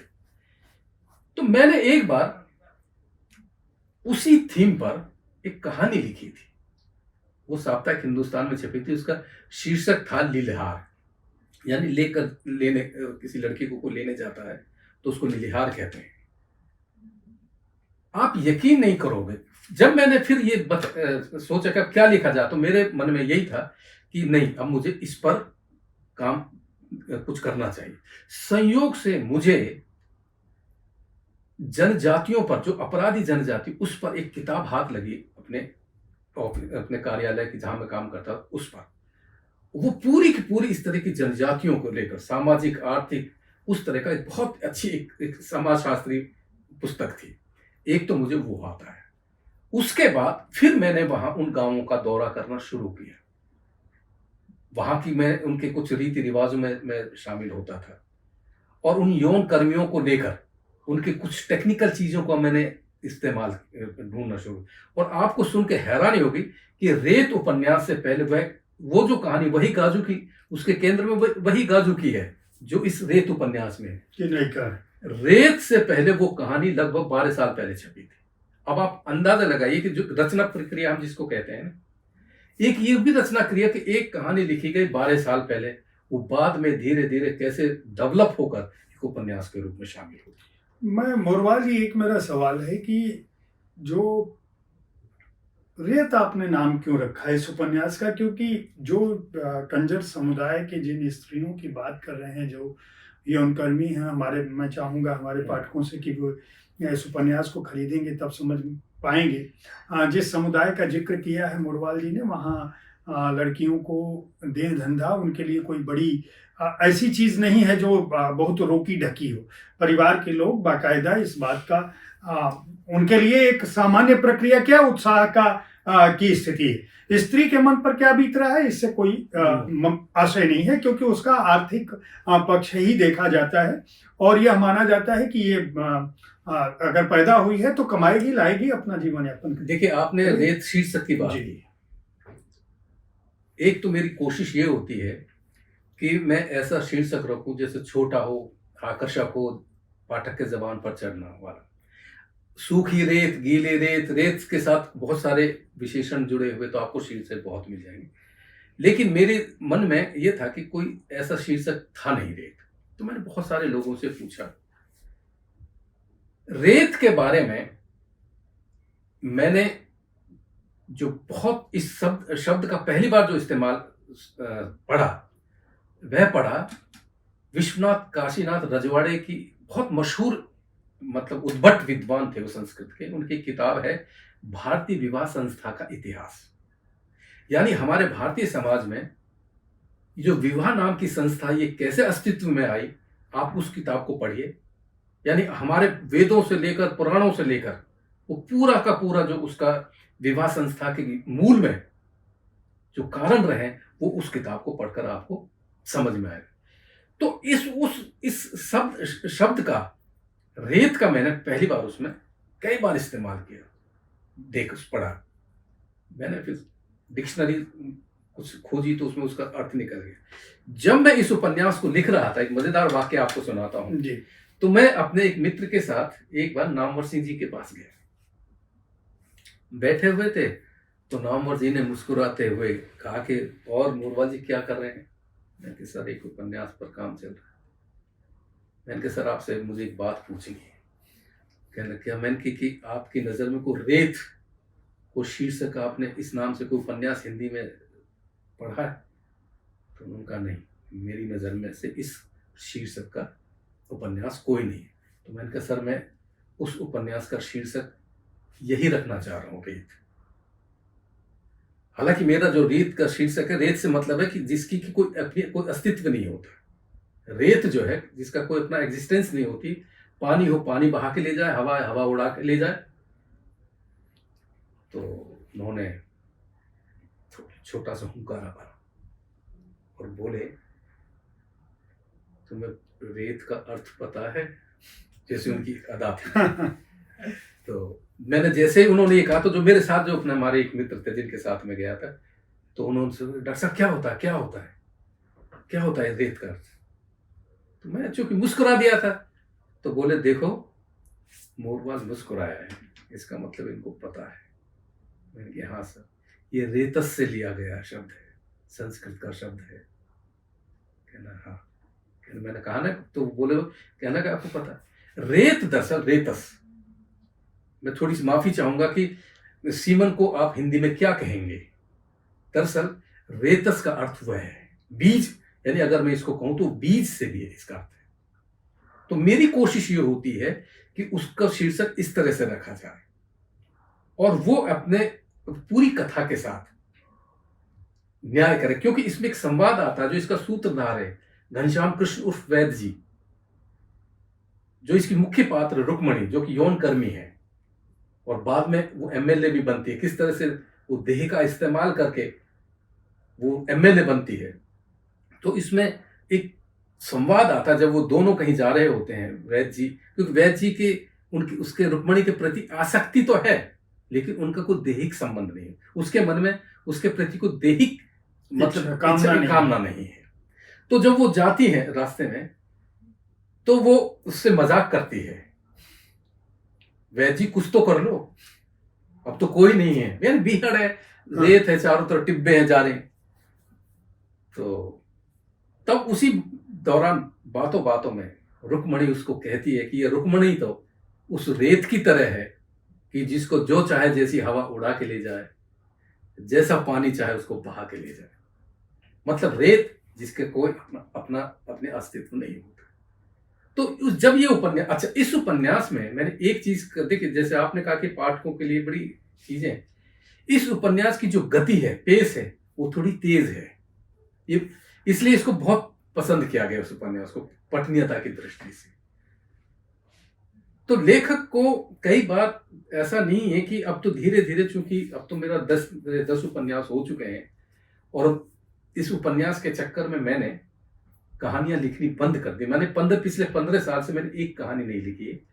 और या तो ये हो सकता है क्योंकि लेखन और खास तौर से उपन्यास अभ्यास मांगता है निरंतर, यानी मतलब कहना चाहिए कि वो समय मांगता है, संयम मांगता है, धैर्य मांगता है, अभ्यास मांगता है।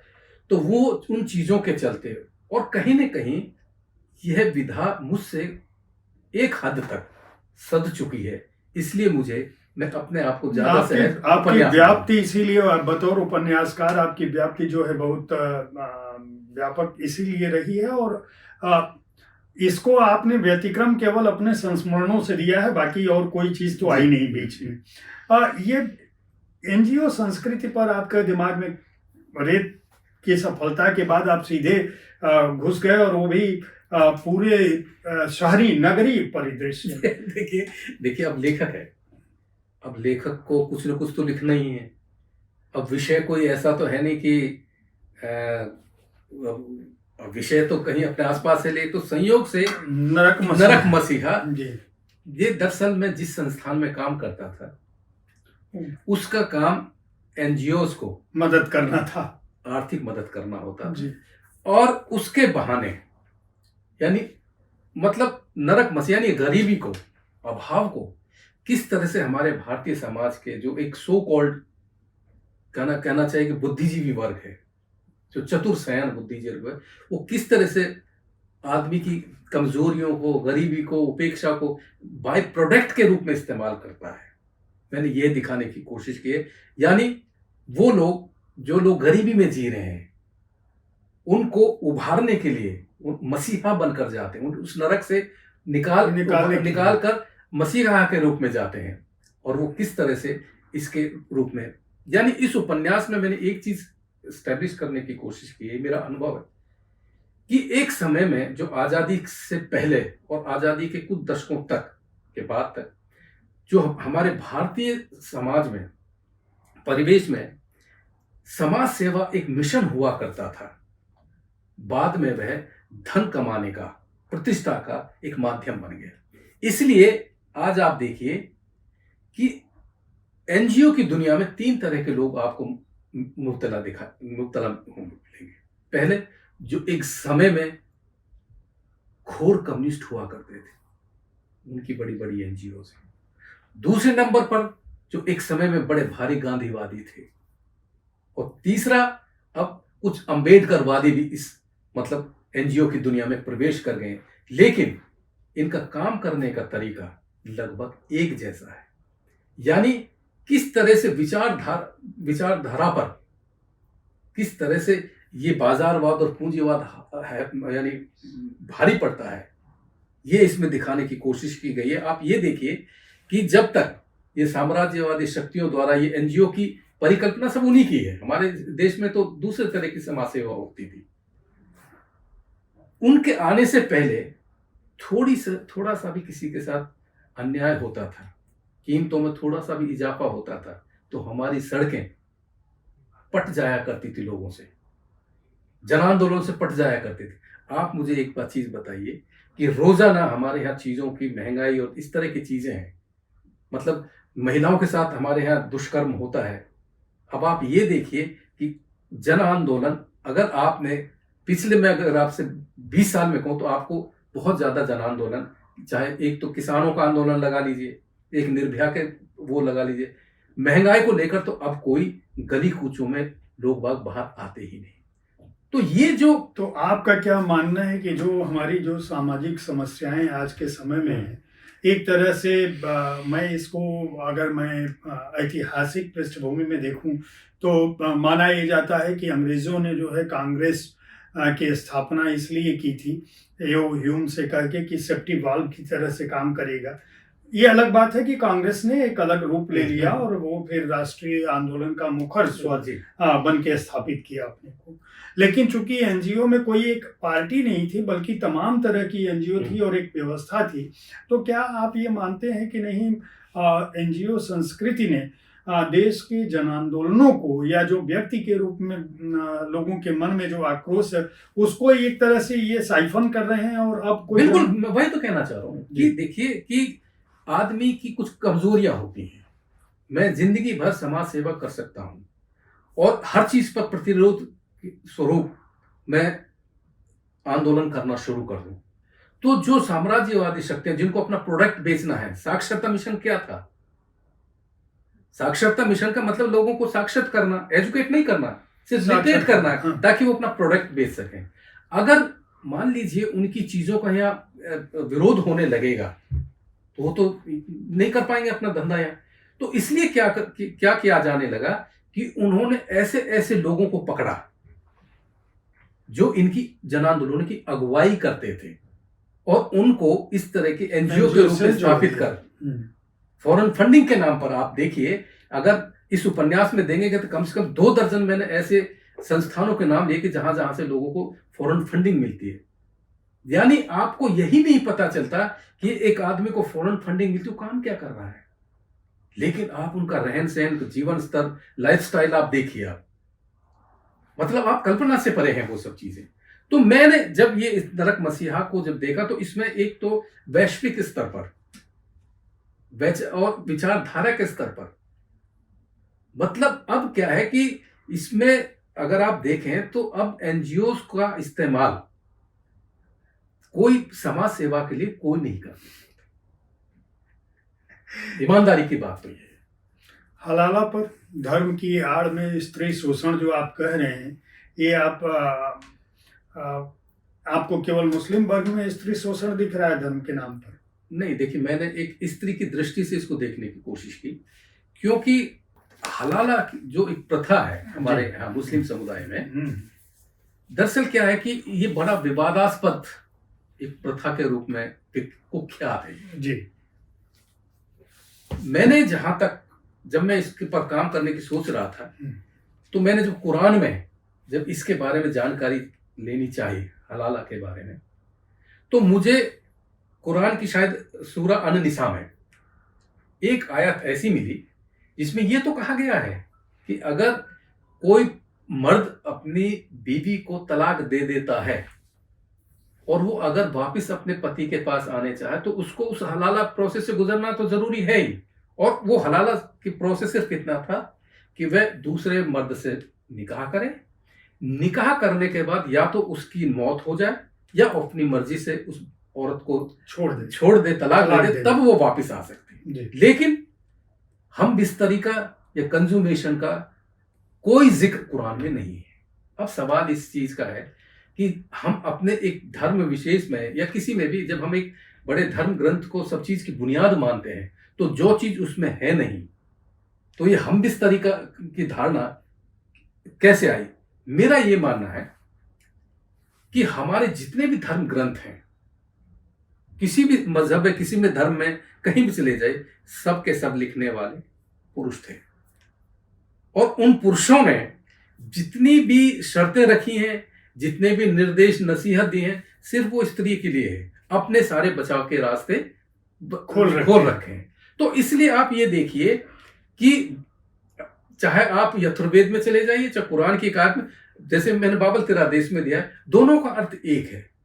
तो इसमें मैंने फिर एक उस स्त्री की दृष्टि से देखा कि जो इस प्रोसेस से गुजरता है, हालांकि ये कहा जाता है कि जो ये हलाला है ये एक तरह से मर्द को सबक सिखाने के लिए ये शुरू किया गया है।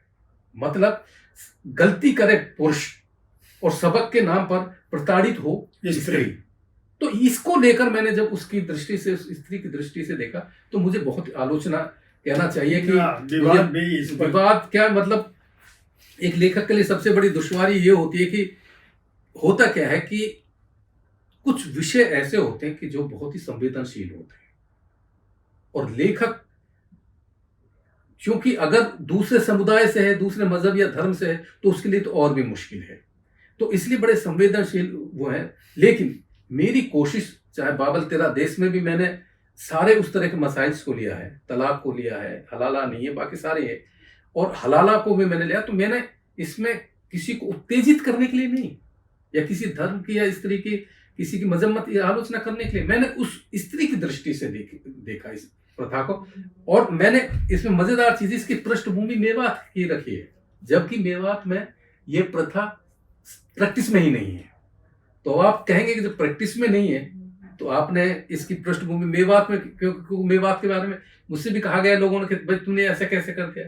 तो मैंने कहा भैया, क्योंकि मुझे अपनी एक बात कहनी थी, तो मैं अपने इलाके को, उस समुदाय को अच्छी तरह से जानता हूं, तो मैं उनके उस तरह के पात्रों के माध्यम से अपनी बात बेहतर ढंग से कह सकता हूं, इसलिए मैंने मेवात की पृष्ठभूमि। वंचना और शकुंतिका जी, इन दोनों उपन्यासों का ये उपन्यास तो चलिए समस्या परक है। इन दोनों उपन्यासों से आप क्या कहना चाहते थे? स्त्री आप हलाला के बाद मैं देख रहा हूं कि आपके जो 4 उपन्यास, वंचना, शकुंतिका, मोक्षवन, खानजादा को हम छोड़ देते हैं क्योंकि खानजादा की पृष्ठभूमि एकदम ऐतिहासिक है। वो पूरा का पूरा एक तरह से मैं कह सकता हूं कि आपने बड़े ही मेवात को जो है ऐतिहासिक रूप से बहुत समृद्ध स्थापित किया है।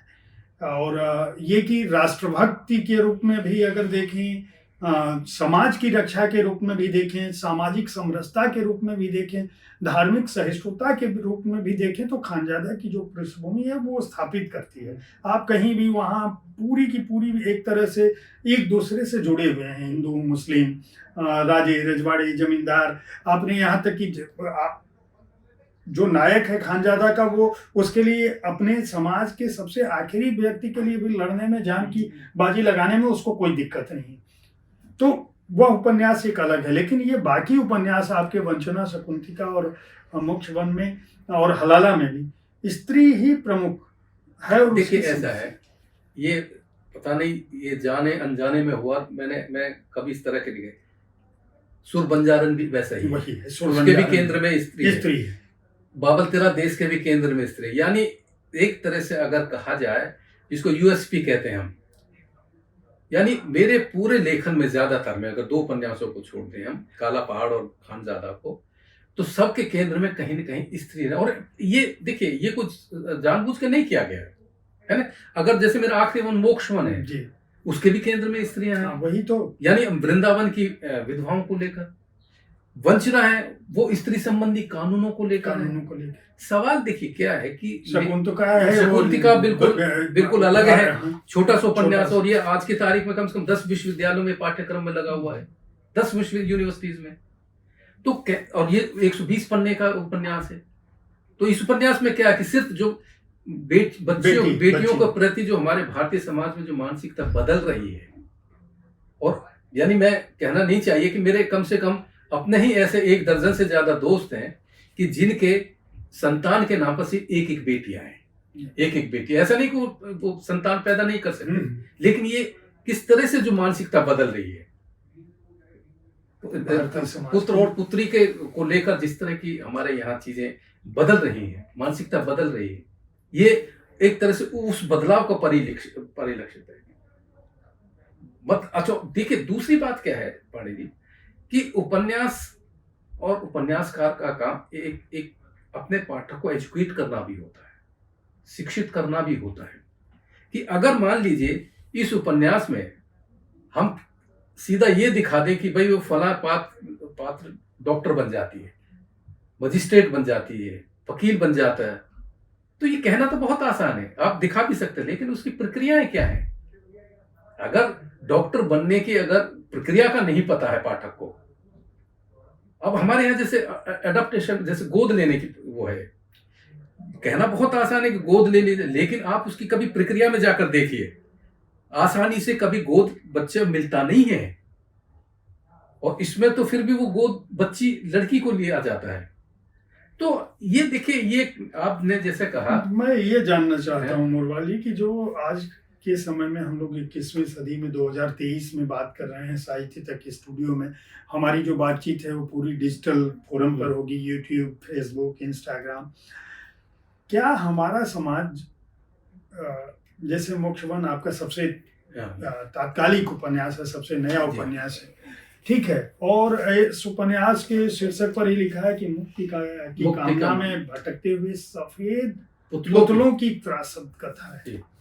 वृंदावन में जो विधवाएं हैं, ये कौन सा समाज है जहां अभी भी इस तरह की विसंगतियां व्याप्त हैं? एक तरफ हम चंद्रमा पर चंद्रयान भेज चुके हैं और दूसरी तरफ हमारे ही समाज में अपने ही लोगों को लेके, चाहे धर्म हो, चाहे जाति हो, चाहे लिंग भेद हो, चाहे रंग भेद हो, इसकी वजह क्या पाते हैं? बतौर उपन्यासकार आप लंबे समय से, पिछले 2 दशक से अधिक समय से सामाजिक समस्याओं पर ही पढ़ रहे हैं और लगातार लिख रहे हैं। और जैसा कि आपने कहा कि उपन्यासकार का, कथाकार का काम केवल लिखना नहीं है, बल्कि अपने पाठक को जागरूक करना है, एजुकेट करना है।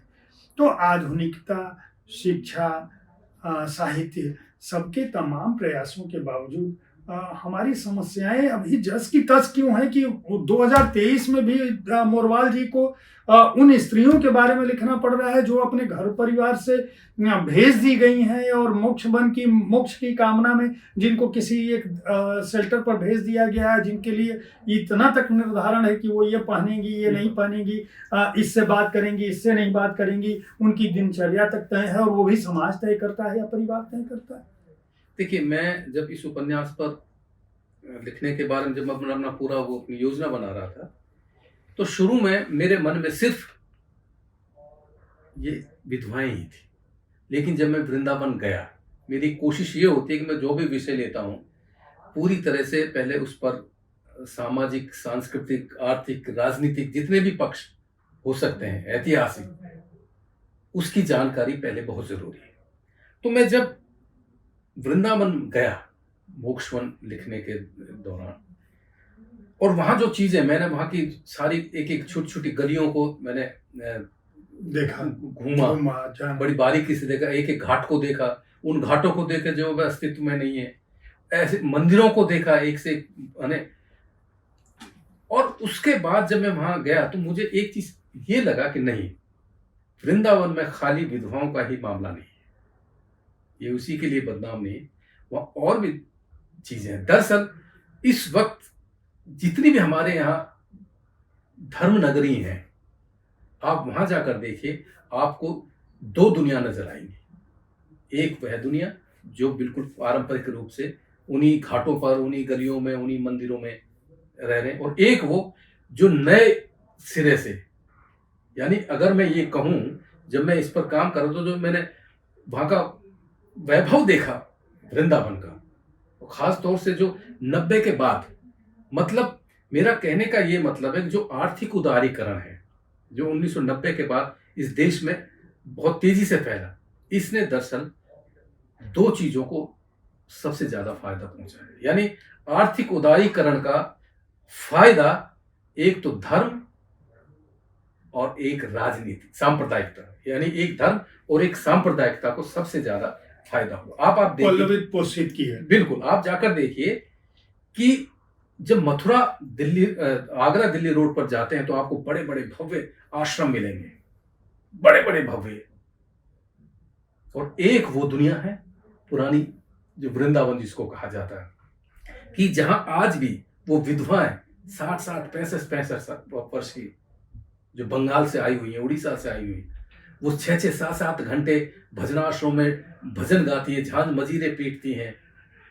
और उनको मिलता क्या है कि कुछ ग्राम चावल और कुछ ग्राम आपको दाल, उस पर वो जीवन यापन करती है।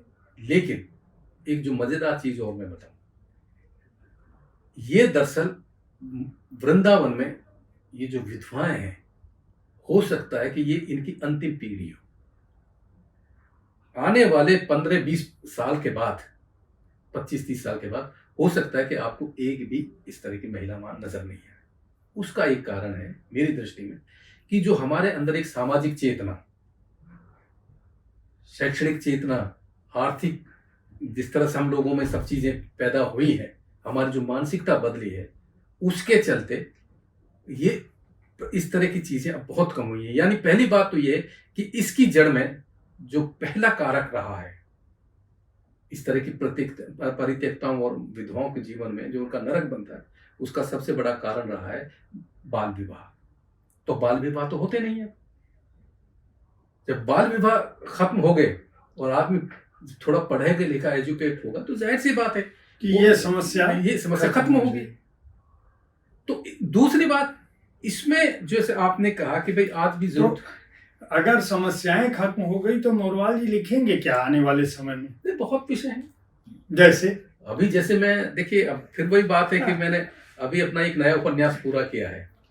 किस विषय पे है? ये दरअसल क्या है कि ये देखिए, मेरा जो रचनात्मक स्वभाव है और अनुभव है वो तो घूम घाम कर फिर वही मेवात की तरफ जाता है जी। और आप जैसे हमें बहुत सारे मित्रों ने ये सुझाव भी दी है, सलाह भी दी है कि आप अपनी जमीन को ना छोड़ें, क्योंकि आपकी पहचान ही वही है और हमें भी लगता है कि हम सहज भी उसी में पाते हैं। तो वह जो विषय है वो है कस्टमरी लॉ, उसको कहते हैं, रिवाजे आम। वाह। ये कस्टमरी लॉ, रिवाजे आम जब पार्टीशन से पहले बना था और पहले पूरा एक पंजाब था, हरियाणा तो अब बहुत बाद में बना। तो इस पंजाब में एक जिला होता था गुड़गांव, बताओ अभी भी है।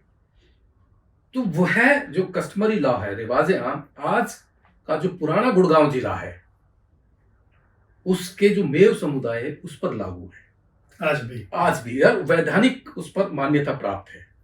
और वह कस्टमरी लॉ का नियम यह है, वो विरासत को लेकर है, प्रॉपर्टी को लेकर है कि उसमें स्त्रियों के लिए विरासत में उनका कोई अधिकार नहीं। तो अभी जब कॉमन सिविल कोड आ जाएगा, नहीं, जो मोदी जी कह रहे हैं, तब तो वो कानून खत्म नहीं। देखिए जो रिवाजे आम है, कस्टमरी लॉ, ये जो इस तरह की जो जनजातियां हैं, ट्राइब्स हैं,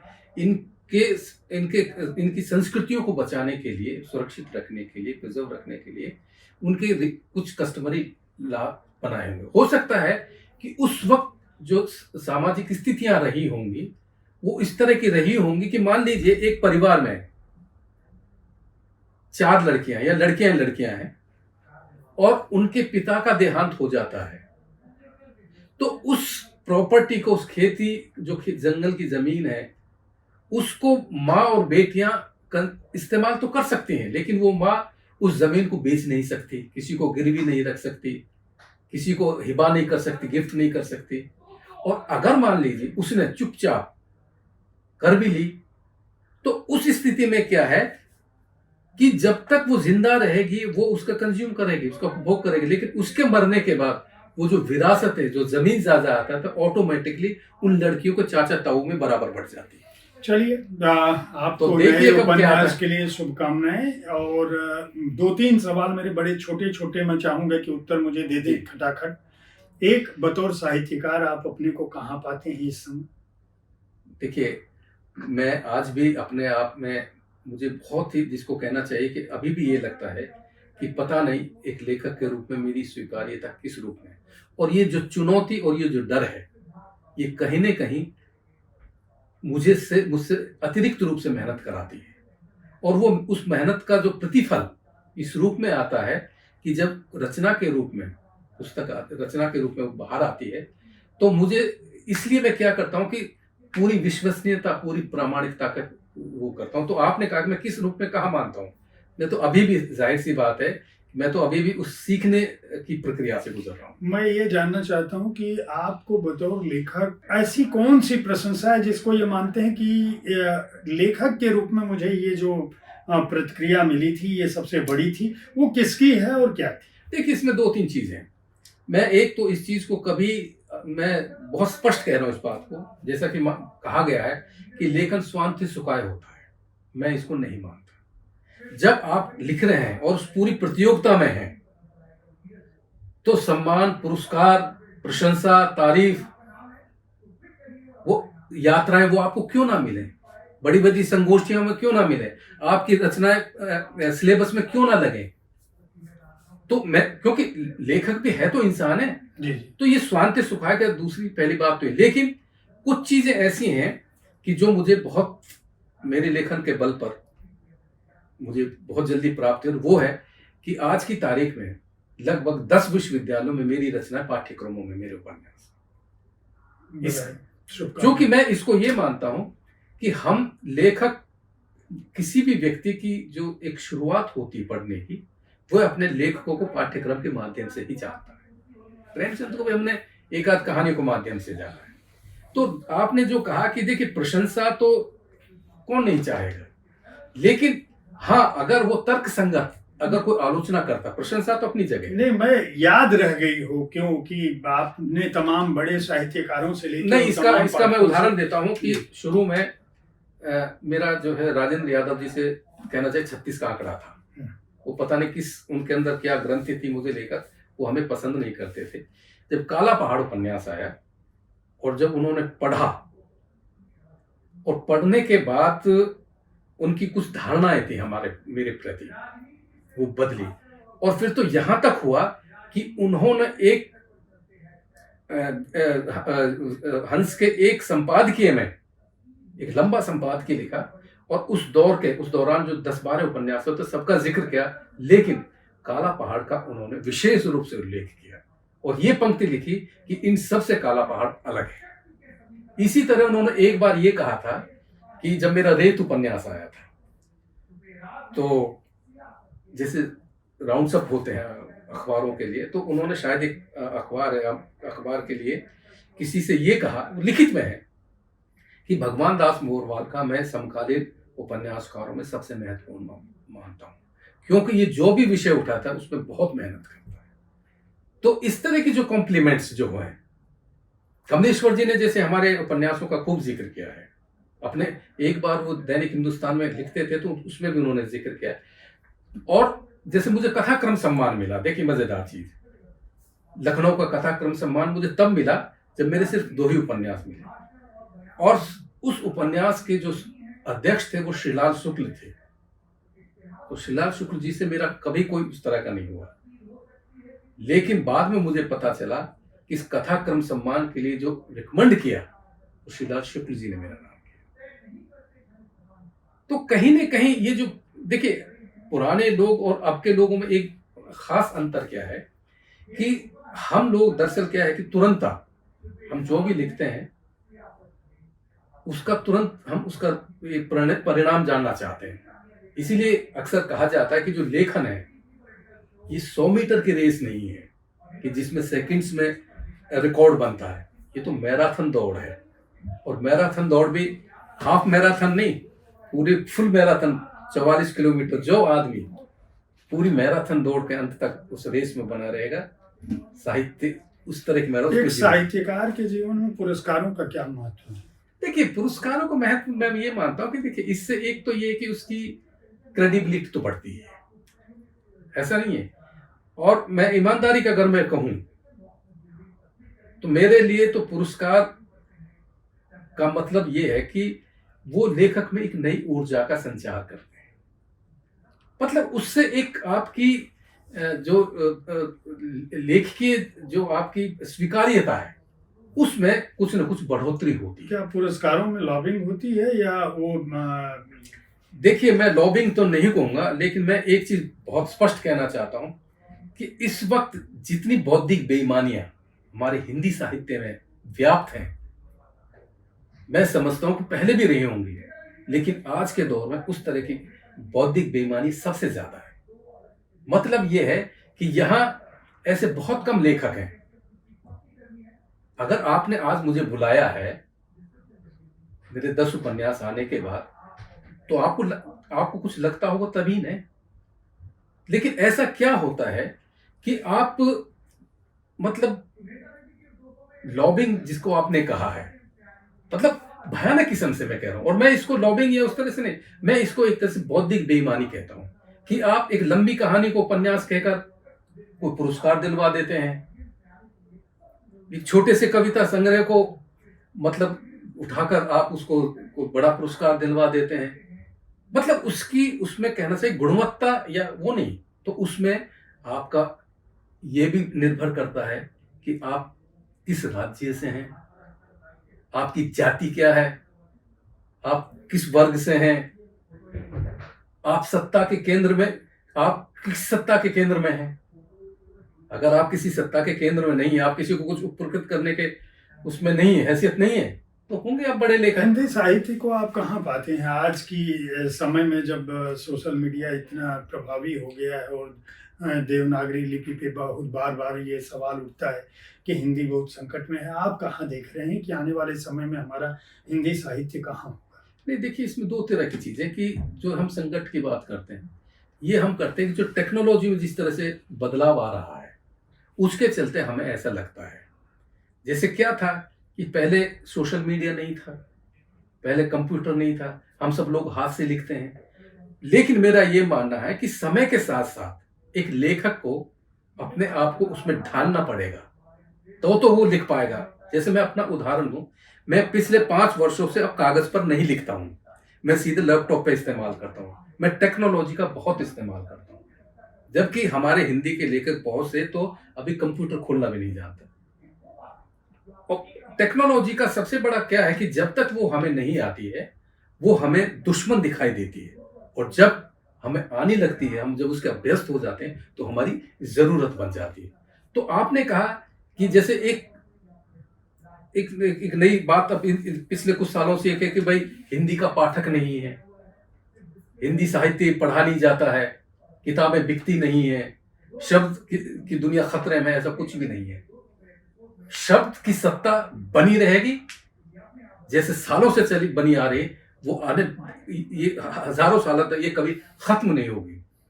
इंटरनेट आ जाए, सोशल मीडिया जाए, कम से कम मुझे तो इससे घबराने की जरूरत नहीं। हाँ, अगर मुझे मेरी एक उपन्यास को, मेरी इच्छा भी नहीं है कि इसको 10,000 पढ़े, 5,000। पाठक होता है। अगर एक रचना को 10 पाठक या आप 10 पाठक भी अच्छे मिल जाए, मैं इसको बड़ी उपलब्धि मानता हूँ, बनस्पत उस भीड़ के कि जो एक टिप्पणी करके फेसबुक से इधर से उधर हो। मैं ये जानना चाहता हूँ कि आपके वरिष्ठ साहित्यकारों का जो माहौल था और अभी का जो साहित्यिक माहौल है, जो नई पीढ़ी के लेखक हैं, जो आपके बाद की बहुत सारी पीढ़ियाँ आ गई हैं लेखन के क्षेत्र में, उन्हें आप किस रूप में देखते हैं कि जो नया लिखा जा रहा है? आपने 10-12 उपन्यासों को पढ़ा और काला पहाड़ जैसी एक महत्वपूर्ण कृति जो है हिंदी साहित्य जगत को दे दी। क्या आज के समय में जो लिखा जा रहा है, जो युवा लेखक लिख रहे हैं, आपकी नई एकदम पीढ़ी जो लिख रही है, क्या उनकी कृतियों को पढ़ के कोई भगवान दास मोरवाल जैसा लेखक बन सकता है? नहीं, देखिए, मैं भगवान दास मोरवाल की बात नहीं, मुझे सबसे ज्यादा ये लगता है कि हमारे जो मौजूदा 2 युवा लेखक हैं, उनके पास जीवनानुभव नहीं है। कहना चाहिए कि जीवन से उनका सरोकार उस लगभग नहीं है। आप शिल्प के बल पर, शैली के बल पर आप बहुत ज्यादा मतलब चल नहीं पाएंगे लेखन में। अगर आपके लेखन में जीवन जगत है, पाठक आपको क्यों पढ़े? मतलब मेरा ये मानना है कि अगर लेखन की बहुत सारी परतें हैं, बहुत सारे लेयर्स हैं, बहुत सारे पक्ष हैं। मतलब अगर आपके समाज के प्रति आपकी कोई नजरिया ही नहीं है, कोई दृष्टि नहीं है, आपके जीवन अनुभव ही नहीं है, तो आप क्या लिखेंगे? आप फिर तो आपकी वही कहानियां लिखेंगे, मतलब बड़ी अवसाद भरी, नैराश्य भरी। मतलब मेरा कहने का मतलब है, जीवन में जो सुख दुख सारे पक्ष होते हैं, वो आपको तभी हासिल होगा, आप उसको तभी पुस्तक या लेखन में ला सकते हैं, जब आपका उनसे बहुत नजदीक का वास्ता रहा।